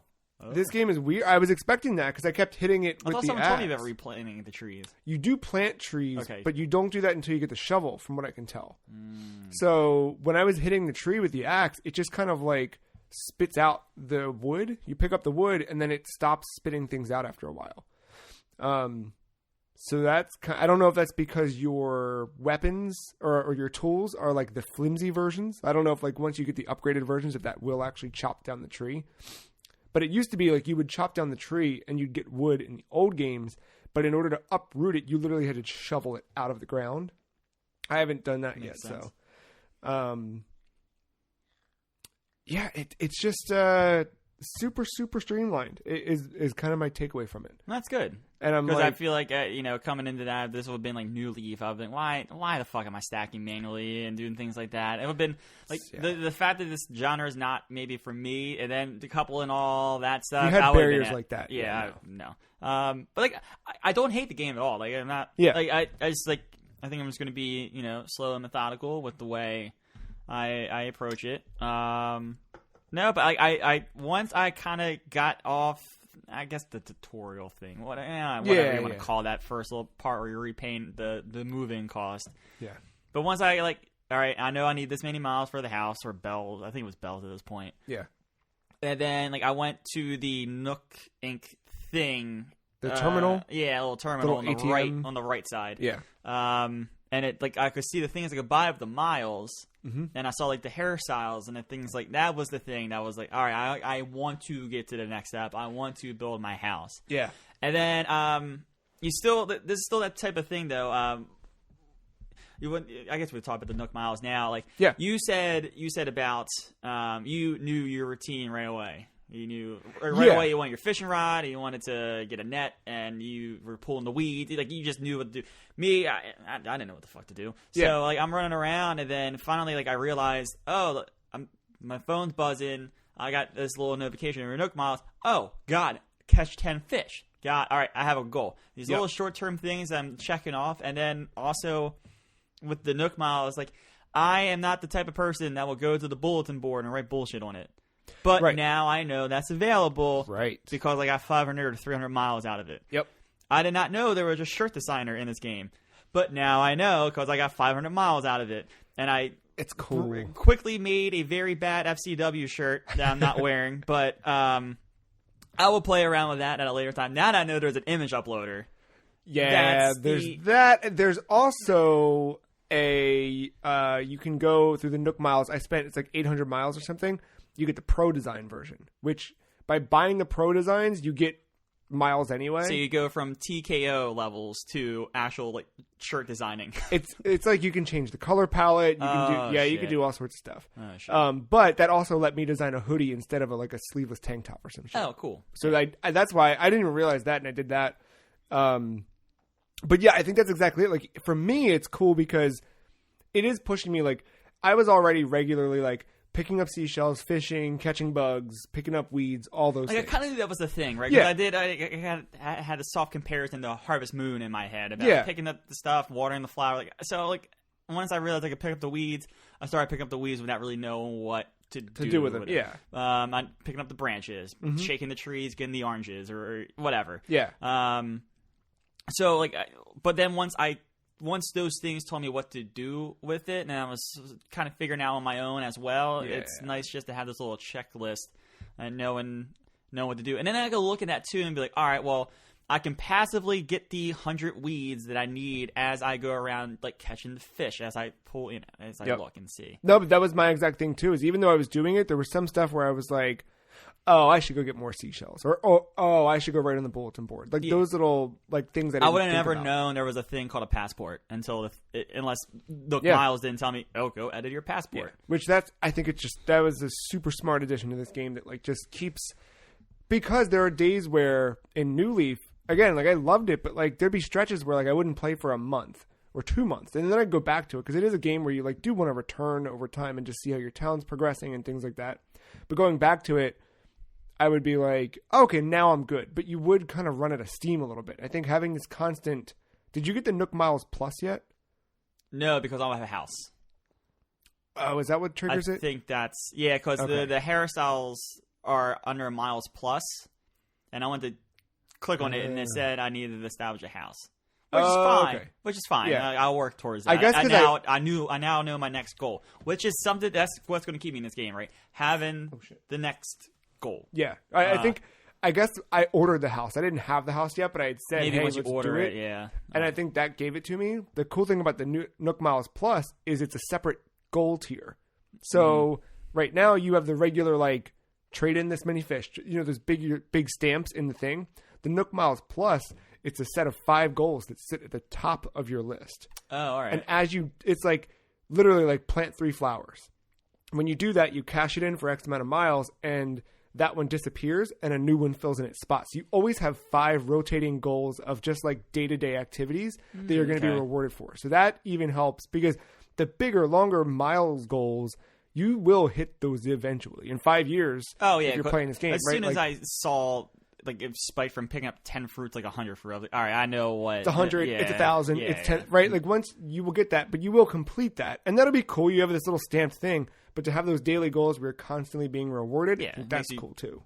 Touch base with the game, every day or so. Yeah, that's really cool. So now I have this long-term goal. So I got the random island layout, and I do like that as random for every player. Or I'm sure there's some repeats, but whatever. Mm-hmm. I purposely picked this island that had because of the way the rivers are, had another island in it. Yeah. So my end goal is to just make that island my island and make Tom Nook my bitch on my own island on his island. So I got 3 questions for you. Okay. One was, what's your goal? So we've established. What's your starter fruit? Orange. I had peaches. I think I had peaches and New Leaf too. I can't remember that. Or no, I had apples. This is going to work out because Victoria has peaches. So it's going to work out real well. And I got pears in the mail. Did you check your mail? I checked it once. I didn't have anything in there quite yet. Or maybe I sold the pears. I don't remember now. I did check. You're talking about right outside of tent, right? Yeah. I did check it. I don't remember. I had a letter from Mom, and Mom sent me pears. So I don't think it was a letter from. I think it was like a welcome gift. Or maybe, now I can't remember. I did have gifts in the mailbox, though. Yeah. Maybe there was pears. Did you get a Nintendo Switch? Yes, I did. Yeah. That one came in my tent. Yeah, me too. I got pears from Mom, so I'm holding onto those 3 pears until I get the shovel, so I can plant one of the pears, and it'll grow into a pear tree. See, like shit like that. Like once again, that's one of those things that I'll pick up on naturally. But no, I did buy like seeds. So I have 2 plants. I accidentally threw the seeds in the wrong spot, so they're right on top of one another. But whatever. I think you can. I'm sure once I get a shovel, I maybe shovel them up and move it. No, I think you can pick them up. Once they bloom, you can pick them up and move them. Oh, okay. I might be wrong about that. They hadn't bloomed yet. I was trying to pick them up to see. They wouldn't pick up? But they hadn't bloomed yet. When I just checked my game like a second ago, I saw they bloomed. So I'm going to try doing it next time I play. Yeah. And then who were your starter villagers? Do you remember their names? It's Fuchsia. Oh, the like goat or whatever? She's like purple. Yeah. Oh, obviously. Yeah. And then this gold boy. Old gold boy. Oh, gold boy. I can't remember his name. Through the power of the Nintendo Switch. I'm really stalling for time here. I'm going to find him. All right, there's Fuchsia. Yeah, I had her in New Leaf. Cool. I got 4 friends online like that. You know what's funny? You can check on the Nintendo Switch online app, funnily enough. I know. Give you a good eye roll. Funny story about that. I told Victoria to download that, and then she was like, what's the point of this? And I said, I don't know. So, I'm like, all these branches. Oh, man. All right, I got something to do today. See? Oh, there he is. There's Coach. I got Coach. Oh, I don't know that one. I got Coach. That fits. He's got a little jersey number on him. Yellow. Oh, okay. It looks like a yellow dog, or maybe there's a horn. Maybe it's like a goat as well. I like that. But yeah, he seems to fit in right on my island. Coach, jersey. I get it. This game new. Yeah. I've got Billy, who's a goat, and Cat, who is a cat. But it's Katt. Makes sense. Yeah. I had never seen them before, so I don't know. But I think the impressive thing with New Leaf And what I'm finding with this even already Oh, is... wait, you just said something. I was just mashing through the Let's Talk thing. He said something about dinosaurs. Interesting. Yeah, because you're probably about to get you'll be able to get a shovel and start digging up fossils. Oh, yeah. No, I was thinking about that Twitter thing. I know we were talking about off air. Oh, that, yeah. But no, the amount of text and unique text options in this game is incredibly impressive. And then to translate it all into as many languages as Nintendo does, like, that's the part that's really wild. Like, so many contextual things that happen throughout this game, throughout the seasons, throughout the days, throughout the activities you're doing. Like, it's impressive with how many different things based on who you're talking to and their personality type and their animal. Like, there's all of those things where it's just, it feels like a real world you're living after a while. Yeah, I don't know. I can't remember who actually says it. I know it says about some of the stuff about, like, you know, northern, southern hemisphere, the seasons, but did it ever say about the days and, like, it being night when it's night, or did it, like, gloss over that? I don't know. I want to say they did. There was a part where when you start out the very first beginning of the game, it kind of does whatever time it wants to do, and then it says at a point, like, okay, time's going to reflect the time in your own world from here on out, or something like that. Yeah, because is there a way to counter that? Because I know you said about the extended hours in New Leaf a couple episodes ago. Yeah. With the shops and stuff. I mean, this is just a conversation that me and Victoria had, but then, like, I thought about it. Like, what if you only play at night? Yeah. What's that going to look like? Are you ever going to see is there a day? Can you reflect maybe the system clock to do that, or? That's the part. We don't know yet. I think this game, that's why they didn't do cloud saves. Because they were worried about people fucking with stuff like that. Because you could do a lot of weird stuff in the old games where, like, if you shut off the system and started something, they did time travel stuff so that you could kind of, like, in a single day, you could get through, like, all of your house upgrades or things. Because there's certain things that do take real actual time. And I think to discourage that, they don't want you to change the system clock. That's fine. I think there are things, I don't know if there's the ordinances in this game, but the last game had, like, you had to choose between one of 4 ordinances. It was like, do you want the clean town? Do you want, where, like, basically they would, like, auto weed pickup? Mm-hmm. Do you want late hours? Do you want early hours? Like, there were those different things. I don't know if those are in here yet. I mean, I think all that stuff happened when Isabelle was in the game, and I haven't seen her in mine yet. So, obviously, I haven't. Yeah. I think that'll be, like, once that happens, if it happens, like, that's when that stuff goes. But yeah, I mean, like, I was running around last night and fishing, but I couldn't catch any bugs because it was nighttime. Like, I was playing at 1 a.m. and is that why? Yeah, there's moths. There's a moth right outside of Nook's tent, but there's no butterflies because it's nighttime. All right. And there's different fish during the day. I wonder why I couldn't find any bugs. I was thinking, all right, wow. I know. There's all of that stuff is in there, and then there's seasonal fish too. So we're not in summer yet, but as we get closer to summer, I know we're not in summer yet. I know. As we do, that's when shark season happens. So you can go out, you catch a fuck ton of sharks, and those get you, like, so, like, right now, 80 bells. No, pretty good fish right now is like 80 to 150, maybe 250. Yeah. Sharks are 10,000. Wow. It's fucking nuts. You go crazy. I might have those numbers wrong. Don't. But, you know, I remember being. You were just saying earlier off air about the fish economy. You knew it so well. I do know fish economy pretty well. Yeah, man, it's all of that. I'm so happy to be back in this game. Like, just that collecting. One thing that dude. All right, did you get the Critterpedia yet? No. It's an app in your phone. I think maybe once you invite Blathers, you get it. It manually keeps track of what you've unlocked, which you get in previous games as well, where it's just like, hey, you have this bug, you have this bug. Now the way they do it, there's either the list option where it just says, like, this fish and whatever, and as you scroll through the list, you can see them, or you can have it do like it looks like a fucking science book. Like, it's just like every species of fish laid out, and it, like, fills in the blanks where you've caught them. Oh. It made it like a passport kind of thing. Yeah, just dude, it's so cool. It's that's what I fucking live for. That and making weird shit in my town and, you know, whatever. It's Animal Crossing. Yeah, I'm sticking with it. Yeah, it's not going anywhere. Now that you've got your airport, we got to all meet up at some point. Maybe tonight. I don't know what y'all got going on, but Mark has offered me some yellow slippers, so I kind of want to redeem the offer. Meet up. We'll swap some fruit. I don't know what fruit he has, but we should all get fruit. Oh man, if he has peaches, I'm gonna be your guy. Let me see. Oh, he's got peaches. Yeah. Oh shit, I'm gonna be your guy. Yeah, everybody's got fucking peaches. Well, I have pears now in my possession, which you'll plant them and get pears. Yeah. Oh man, no, I have to distribute my oranges. Yeah, no, I need oranges, and then it's the cool thing is I saw like a couple. You just gave me oranges, which are like one of my favorite colors because of the baseball team around these areas. Yeah, this game. Is Nintendo listening to me? They might be.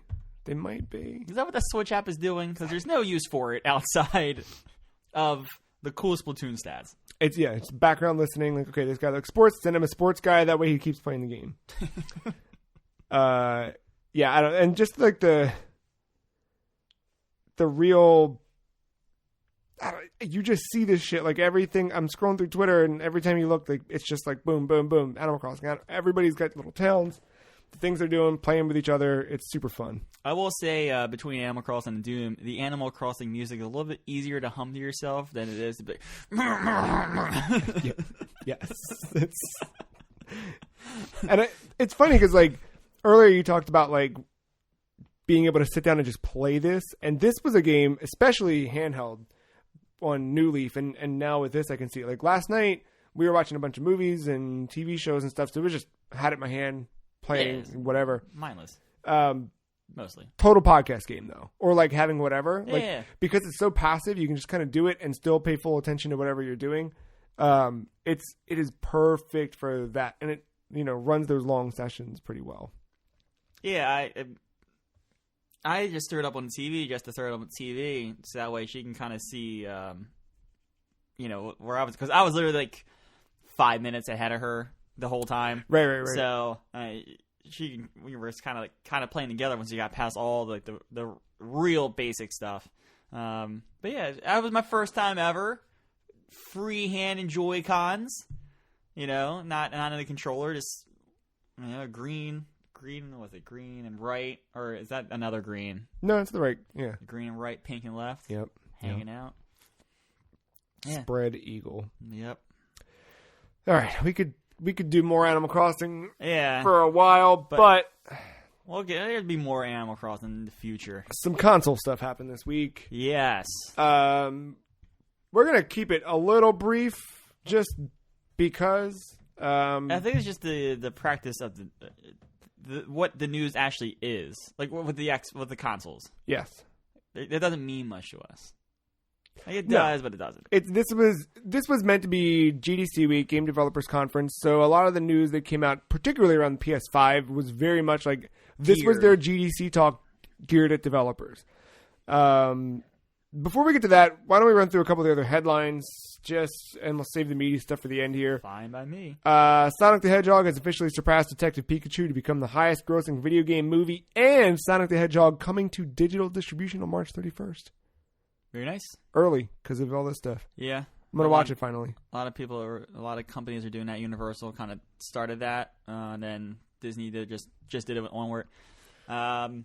It just passed. So they're 145 million to Pikachu's 144. The big thing to keep an eye on is it never hit China for obvious reasons. Interesting. Yeah, nor Japan. That got delayed. Yeah, so it's still losing 433 to 306 globally. It might beat it there too if things get resolved here and it finally comes out. Yeah. It'd be interesting to see how the digital stuff may impact that, though. And also, like, how perfect was that delay for Sonic? Yeah, really. Like, it got out of Frozen 2 territory. Yeah. And then just before all this shit went down. If it had slipped just a little bit further, it just... Yeah. I'm excited to finally watch it. I think that'd be a fun, let me play Animal Crossing and watch a dumb thing. You know what I mean? For renting it for $5-6 versus us spending $20 to get popcorn and tickets, and you know what I mean? Xbox Game Pass Ultimate has new perks. And they added new things to the service for console and PC titles-wise. But this was... So, in the same way that, like, PlayStation Plus will give you, like... Yeah, that's what I was about to say. This seems like a thing that PlayStation Plus was doing with, like, Fortnite. Yeah, Warframe. Rocket League at one point they had, yeah. You get you get an Xbox jacket in Phantasy Star Online 2. You get... 3 powerful tanks and World of Tanks mercenaries. Right. You get Ori-inspired sails, figurehead, hall, and flag in Sea of Thieves, which is... Should we go back to Sea of Thieves? No, but I might log in to get my Just stuff. To get okay, yeah, all right. To get my Ori stuff. And then Smite, you get 5 gods, some skins, and of course the Covenant voice packs in a good MOBA. I can't believe I've fallen down that yet. This is a very dangerous time with a lot of hours in my hand, in my possession during the day now. Yeah, I haven't fallen back down that Dota hole yet. I was expecting it to kind of happen. But, yeah, me too. I think Warzone. You're lucky Warzone came out when it did. Yeah, that makes sense. And then one cool thing, that Power Rangers Battle for the Grid games come in Game Pass on both PC and console. And Ace Combat 7 Game Pass on console, which... Yeah, I saw that. Yeah, pretty good. I like that game. I think it's worth checking it out. That Bleeding Edge. Oh, never mind. It's coming out of beta. Yeah. I saw PC beta. It threw me off. I'm sorry. But yeah, coming out of beta. It's cool that the Surge is coming to PC. I've been eyeing that as like an alternative Bloodborne. Yeah. Well, not Bloodborne, but like a Dark Souls type game. I always kept my eye on it, but it's cool it's coming to PC. Just a little too late now at this point. Yeah. Fast and Furious Crossroads launch uncertain in the wake of the Fast 9 film delay. Okay. I'm sad. Are you? Yeah. You were really looking forward to that PS3 launch? Fast and Furious game? Look, that may have been the best game this year. And we may not see it. Yeah, okay. All right. Well, one day it'll come out.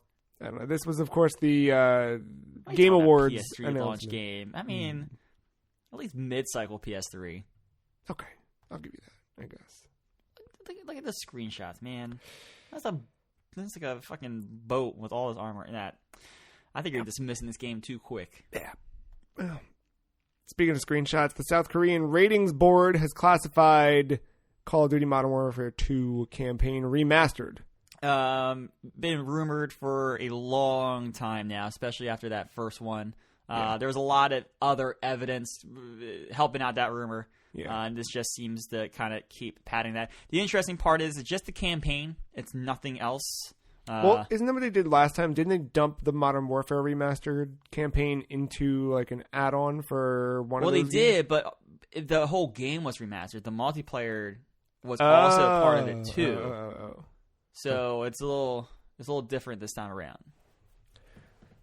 I think that's probably so that they can keep pushing. Because Modern Warfare is doing so well. Yeah, if this weren't doing well, then they would have.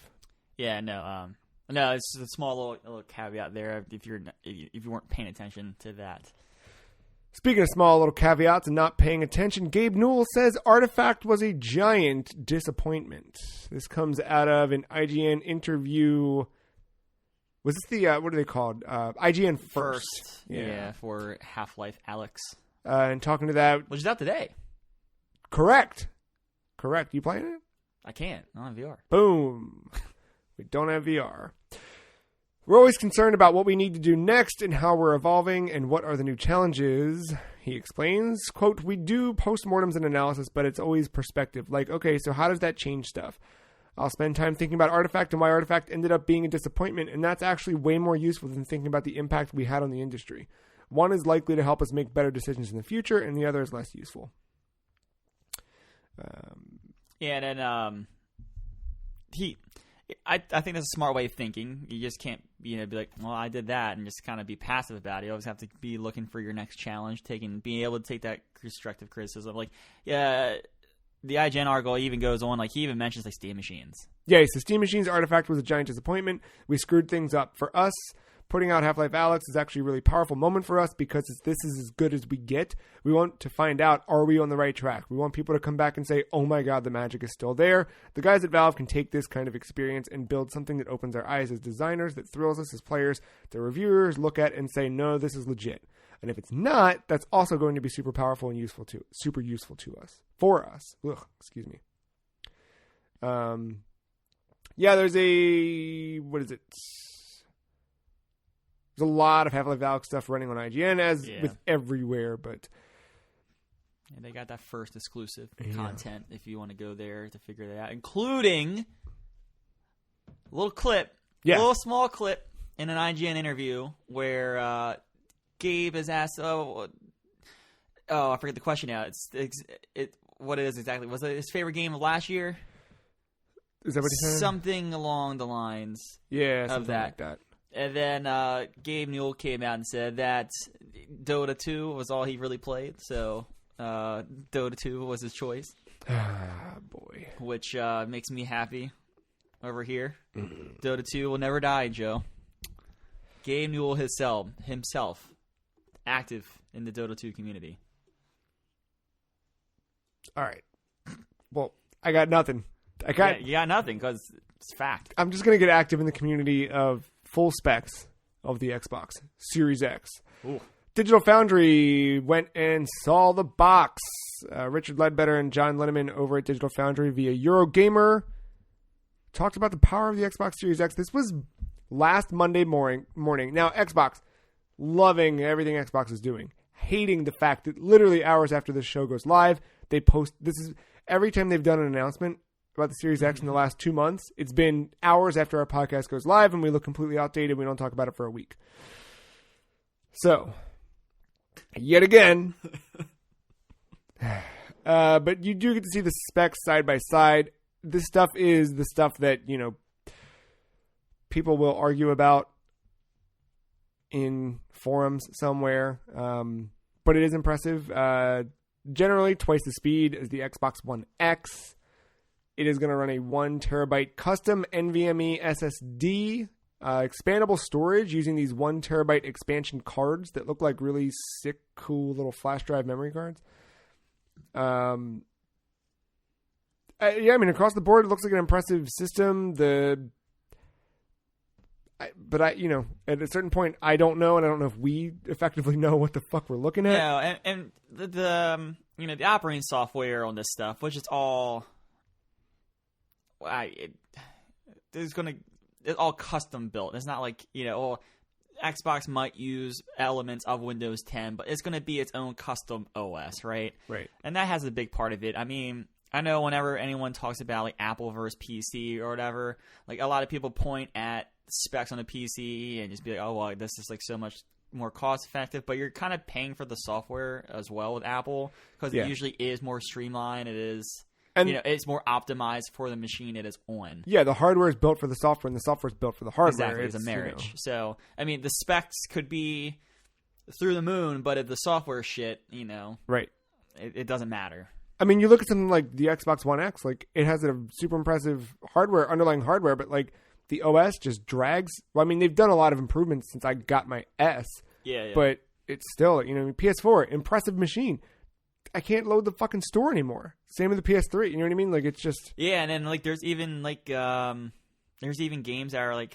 Is it Doom? Did I read it for Doom? I read it recently. It might be for Doom. Where, like, people have frame issues, but they said, oh, turn off your dynamic theme, make it static. And, like, their frames went up. So stupid. So, like, shit like that. Like, the software has to work. Yeah. There's a lot of breakdown that they obviously are going to do a much better job explaining than we do. What are you talking about? Videos with actual footage and comparisons and things like that. John Linneman's face. Really, really impressive. And then on Wednesday we had the PlayStation 5 GDC conversation from Mark Cerny, about an hour long, talking all about the 3 tenets and goals for the PlayStation 5. Really. The big ideas there were the new hard drive, the ultra high speed SSD and integrated custom I/O system, They talked about 3D audio was another big tenant.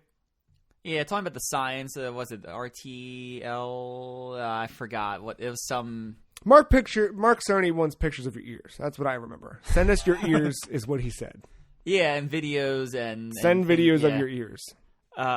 Yeah, they talked about the science of audio with the human being and how they're trying to adapt that, and how their audio is they're gonna have presets to try to help those, you know, that have extreme audio differences from the default system one. Like a lot of that science, which you had to ground me a little, because I started, like, first of all, I came in 20 minutes late because I completely forgot about it. And then I came in and I started hearing him rattle off numbers. I'm like, who the fuck's this for? And he said GDC. Yeah. And I was like, yeah, all right. I'll give it With a that pass. perspective, it is very weird, though, that, like, the first, like, big flashy thing you're talking about, the year that your console launches after, the first thing was the logo. And now it's this hour-long talk, like, from a marketing perspective, I feel like someone's scratching their head, or, you know what I mean? Just like, what are we doing? Internally, somewhere, someone's screaming. Stepping back from it, like, during it, I think it's easy to poke fun at and, you know, whatever, about just the general, like, how dry the whole presentation was. But I think the thing is that I've, again, heard echoed by developers who know what the fuck they're talking about, because I don't, is how really revolutionary this whole hard drive and the way they've built this console will be for game development. The example that Mark Cerny gives is how right now, in order to get to a castle in a game, you have to walk around this looping kind of pathway. And the reason it loops is so that developers can hide and dump assets and disguise loading by you walking. And with this, because of the way that they'll be able to pull assets immediately without any of that. And he showed speeds. He did all of the really nitty-gritty technical stuff. About I/O and all that, all those terms that, you know, that I have like the understand. loose grasp, Yeah. but I don't really know what I'm doing. But then you show a diagram, you're like, what the fuck am I? Wireframe castle. Yeah. But all of that's gone. So fundamentally, it will change how games are developed. I think the interesting thing is going to be, how does this affect third-party developed games? Because if the Xbox is really just another Xbox beefed up, right? Or essentially even a PC, right? Architecture inside of a console box. Because this, to your PC versus Mac argument, like, this is kind of in that way where, like, the Xbox Series X is a badass, powerful machine that's going to be optimized in so many ways. But this seems like a different step, and people calling it the most revolutionary tech in 20 years, and Mark Cerny even saying that, like, this is that jump that they wanted, the jumps that you used to have in console development. You know, I'm very curious, because maybe this is the point where to win the quote unquote console war, right? You want the third parties, and you need a third party support, and you need to make those partnerships and things like that. But maybe this is, everyone's saying, like, the age of consoles going away. Maybe this is just Sony just like, all right, I mean, our machine will work on the third parties. It might not be the best optimized, but damn, our SIE is going to take advantage of this, and we're going to have a fucking showcase that's exclusive on this console. Right. And we have, well, obviously Xbox has beefed up their thing, but, you know, we can point and say we have established Naughty Dog, maybe Sucker Punch if Ghost of Tsushima works out. I can't remember all the studios. There's a bunch of them, right? And Polyphony for Gran Turismo, like, imagine. I'm curious to see how good of a trends. That's like car games, you know. You gotta look at the car game. Let me see the car game. What's the car game? I think that what's cool about this is, like, with the Xbox One and PS4, when those were both being announced and coming out, they were basically the same machine. Yeah. It's just that very clearly the PS4 was the front runner, just power wise and state of mind wise too. And then also at that point, Xbox was the company that tried to do all this shit and then the peeled TV, back. the Kinect, all of those things. But, like, that initial rollout, it was just kind of like, well, the two boxes you're showing me, that one's clearly the better one, and it's $100 cheaper, and it's cheaper. And, like, it was just like a no-brainer. And then early adopters are the ones that then shape that conversation for their friends and family moving forward. Yeah. So I think this time around, there's not a clear winner. Like, I think we're both looking at both of them either way. But when I look at buying either of these, I'm buying them for two different reasons. Like, Yeah. PlayStation 5, like you said, the exclusives. Xbox, I'm buying it because I've got this whole library now. Game Pass Ultimate, like all those things you kind of want to, you're in that ecosystem a little bit that they've spent building up since Phil Spencer took over a few years ago. It's a tough question, especially, I just said about all the things I did for Doom, right? Like all that's going to directly apply to the Xbox library. And I know we talked about this before on the podcast, but like the PlayStation 5 is a no doubt buy because the games that I love from SIE are on PlayStation 5, except for MLB The Show that's now cross-platform. Sure, but sure. You look at Xbox, and I'm gonna buy it, right? Like I'm gonna buy it. Yeah. But I'm more trying to find a reason to buy it. I mean, yeah, you have the PC, so what do you need it for? Exactly. Right? Like, especially with the Games Anywhere, Game Pass Ultimate, like all that stuff is kind of like. And my biggest thing right now I can say is, crossplay or some of that stuff's limited. I'd rather be able to play like Halo with my friends instead of just being gated to PC or whatever. But like, I'm more like digging into the claws of my knowledge to find a reason instead of saying, like, well, I know The Last of Us Part 3 is going to be on PlayStation 5 or Spider-Man 2 or Horizon 2, whatever. It's going to be interesting. This is like a weird thing, but I'm also curious too. Like, one, this is what the state of the world right now, and I don't want to be like that person and keep bringing this up. But do these consoles get delayed?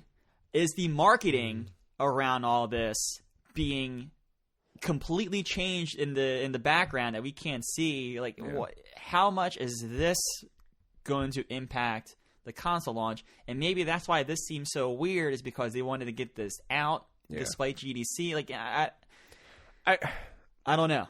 I think that I had heard that the last I think Brad talked about it on Giant Bombcast a few weeks back, but your 2013 consoles, you can look at the serial number or something on the back of it to determine when it was manufactured. And they were done in August of that year. So let's just, rough timeline, think that like by August those machines need to be fully spec'd, ready to go, being produced, whatever. If this shit's cleared up and everything's back to normal by August, then potentially, I think, honestly, like I was having flashbacks to like thinking about where all this is. I was remembering the PS2. Like we just talked about the PS2 anniversary not too long ago. And I was remembering, yes, how much my brother and I wanted it and what we did to try and get one, but also how hard it was to get one for that first little bit. The Wii. The Wii also. Yeah. Like, I forgot about that. Like, it's going to be a weird thing. It's going to be weird. And, like, you say, like, clearing up by August, but, like, you have to think about, like, I mean, if you can work from home at this point, trust me, you're probably working at home around the world. Those R&D departments that can't get their hands on the box and can't like, from me to you, like, hand the box on one out, like, take a look at this, right? It's going to be little things that impact that kind of stuff. I mean, it's going to have a ripple effect, obviously, and more than just in the video game industry, across everything. Yeah. And we have friends affected by it at this point, but like, but like when it comes to marketing and the whole strategy that I'm sure, we joke that Sony doesn't know what they're doing, and it seems like they don't know what they're doing, but I'm sure they have some kind of plan, and it might be affected by this. Who knows? It's going to be a weird, even weirder year leading into all this shit. Yeah. It's a good start to the decade, though. You know what I mean? We'll look back. Yeah, everyone went out last decade, and here we are. Should I start smoking cigarettes again? Maybe. It's been like 4 or 5 years. Maybe just get back into that. Yes, fuck it. Who cares at this point? Yeah. One final story from the week. This is a little bit of local news, but Washington Post posted a story that, who is this? NBC Sports Washington will broadcast hour-long video game simulations of Wizards and Capitals games on NBA 2K20 and NHL 20 starting this last weekend. I'm surprised that, like, has ESPN started showing esports at this point? Like, I don't know. They dived into esports, but I know like they're showing like old stuff. Yeah. A couple of things have come out. Maybe it was ESPN, but like they're gonna start showing like, it was NBC, I think. NBC Sports was gonna start showing like themes of like famous games. So like I think starting on Monday they were going to show like all Game 7 overtime games Oh wow! There's just thematic things like this. So I looked into some of the details, and I was kind of doing some research on this article. I find it fascinating, but like this has already started. The Phoenix Suns were like kind of the first organization to pioneer something like this. They have they've been hosting stuff on a Twitch account, doing like their team versus whoever they were supposed to play that night, and they're having like esports gamers represent both teams and just going one-on-one, just having stream live as like part of their schedule. What a weird thing. And then with this specifically, I actually kind of want to watch because I want to see. Yeah. If you want to see NHL 20 gameplay between two AI controlled teams and see how broken this game is, I kind of want to watch it and then come in with a video. Like, I kind of want to stream the stream and me break down why this game is terrible. If you do that, I will tune in. Yeah, so I'll watch you do that while I play Animal Crossing. Perfect. Yeah. So like I was reading into some of the details, and so they're going to keep the updated roster. So whatever roster pack that is out currently, that will include injuries. So right now, John Wall, who is the star point guard for the Wizards, has been hurt. He will remain hurt for all this. They're going to keep the in-game broadcast stuff. So like the in-game piped-in commentary from the analyst, all that stuff. So weird. But then on top of that, they're going to add in their own like NBC Sports Washington dude, or the for hockey and the NBA. Weird. It's going to get really fucking weird. And yeah, these are going to be hour long, so I'm sure they have to play with the settings a little bit for timing purposes. But dude, it's going to be fucking wild. I'm curious. Like, it's not the real thing, but I'm curious to see. NBA 2K, I'm sure, will put on a decent game. Be fine. I'm curious. The NHL one. The NHL one. A little less confidence. Yeah. Well, I think that might do it for us, Matt. What a show. What a weekend, you know? What a weekend. We just played through a bunch of Doom. Yeah. A bunch of Animal Crossing. I wrapped up the day Friday and just hit the ground running. Didn't stop. This is really the only interruption to just playing Doom and Animal Crossing. Yeah. It's just been like back and forth between the two since midnight. Actually, yeah. Midnight Thursday, I started Animal Crossing. Stayed up till 1:30. Woke up at 6:30. Played Doom until almost 8. Worked. After work, right back to Doom until we were going to watch a bunch of movies. Switched to Animal Crossing. Played that until the Switch was almost dead. Switched to Doom. Like, just back and forth. That's all it will be. Yeah, I've been going pretty much Doom. I've been playing a Murder by Numbers game still, just to keep my mind stimulated with the pick cross. I like a good pick cross. And the puzzles definitely got harder on that, so it's been making me think a lot more. So, between like that, just to do something not mindless, but different, and then Doom, I'll be touching base with Animal Crossing here. Yeah. A little bit, and then whenever Nick or Bob or some combination of both or whatever, Warzone is still in it. Don't try the Doom tactics in Warzone. If you are about to die, run.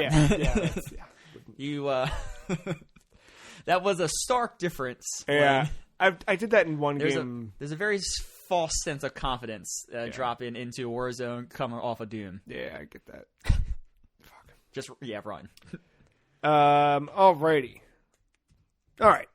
Well, you can follow us all on Twitter. The Free Cheese is at Some Free Cheese. The Matt is at MattyIce131. I am at The Free Cheese. You can email us, podcast@thefreecheese.com. Stay safe, stay inside, enjoy video games, enjoy each other, be nice. Get on your airport. Yes. Or get in a plane in your airport on your island. Exactly. Well, we will be back next week with another episode. Is that end of March? We're basically almost done. Be there. We will see you another week with another one. Thank you, Matt. Thank you, listener, for listening. Bye.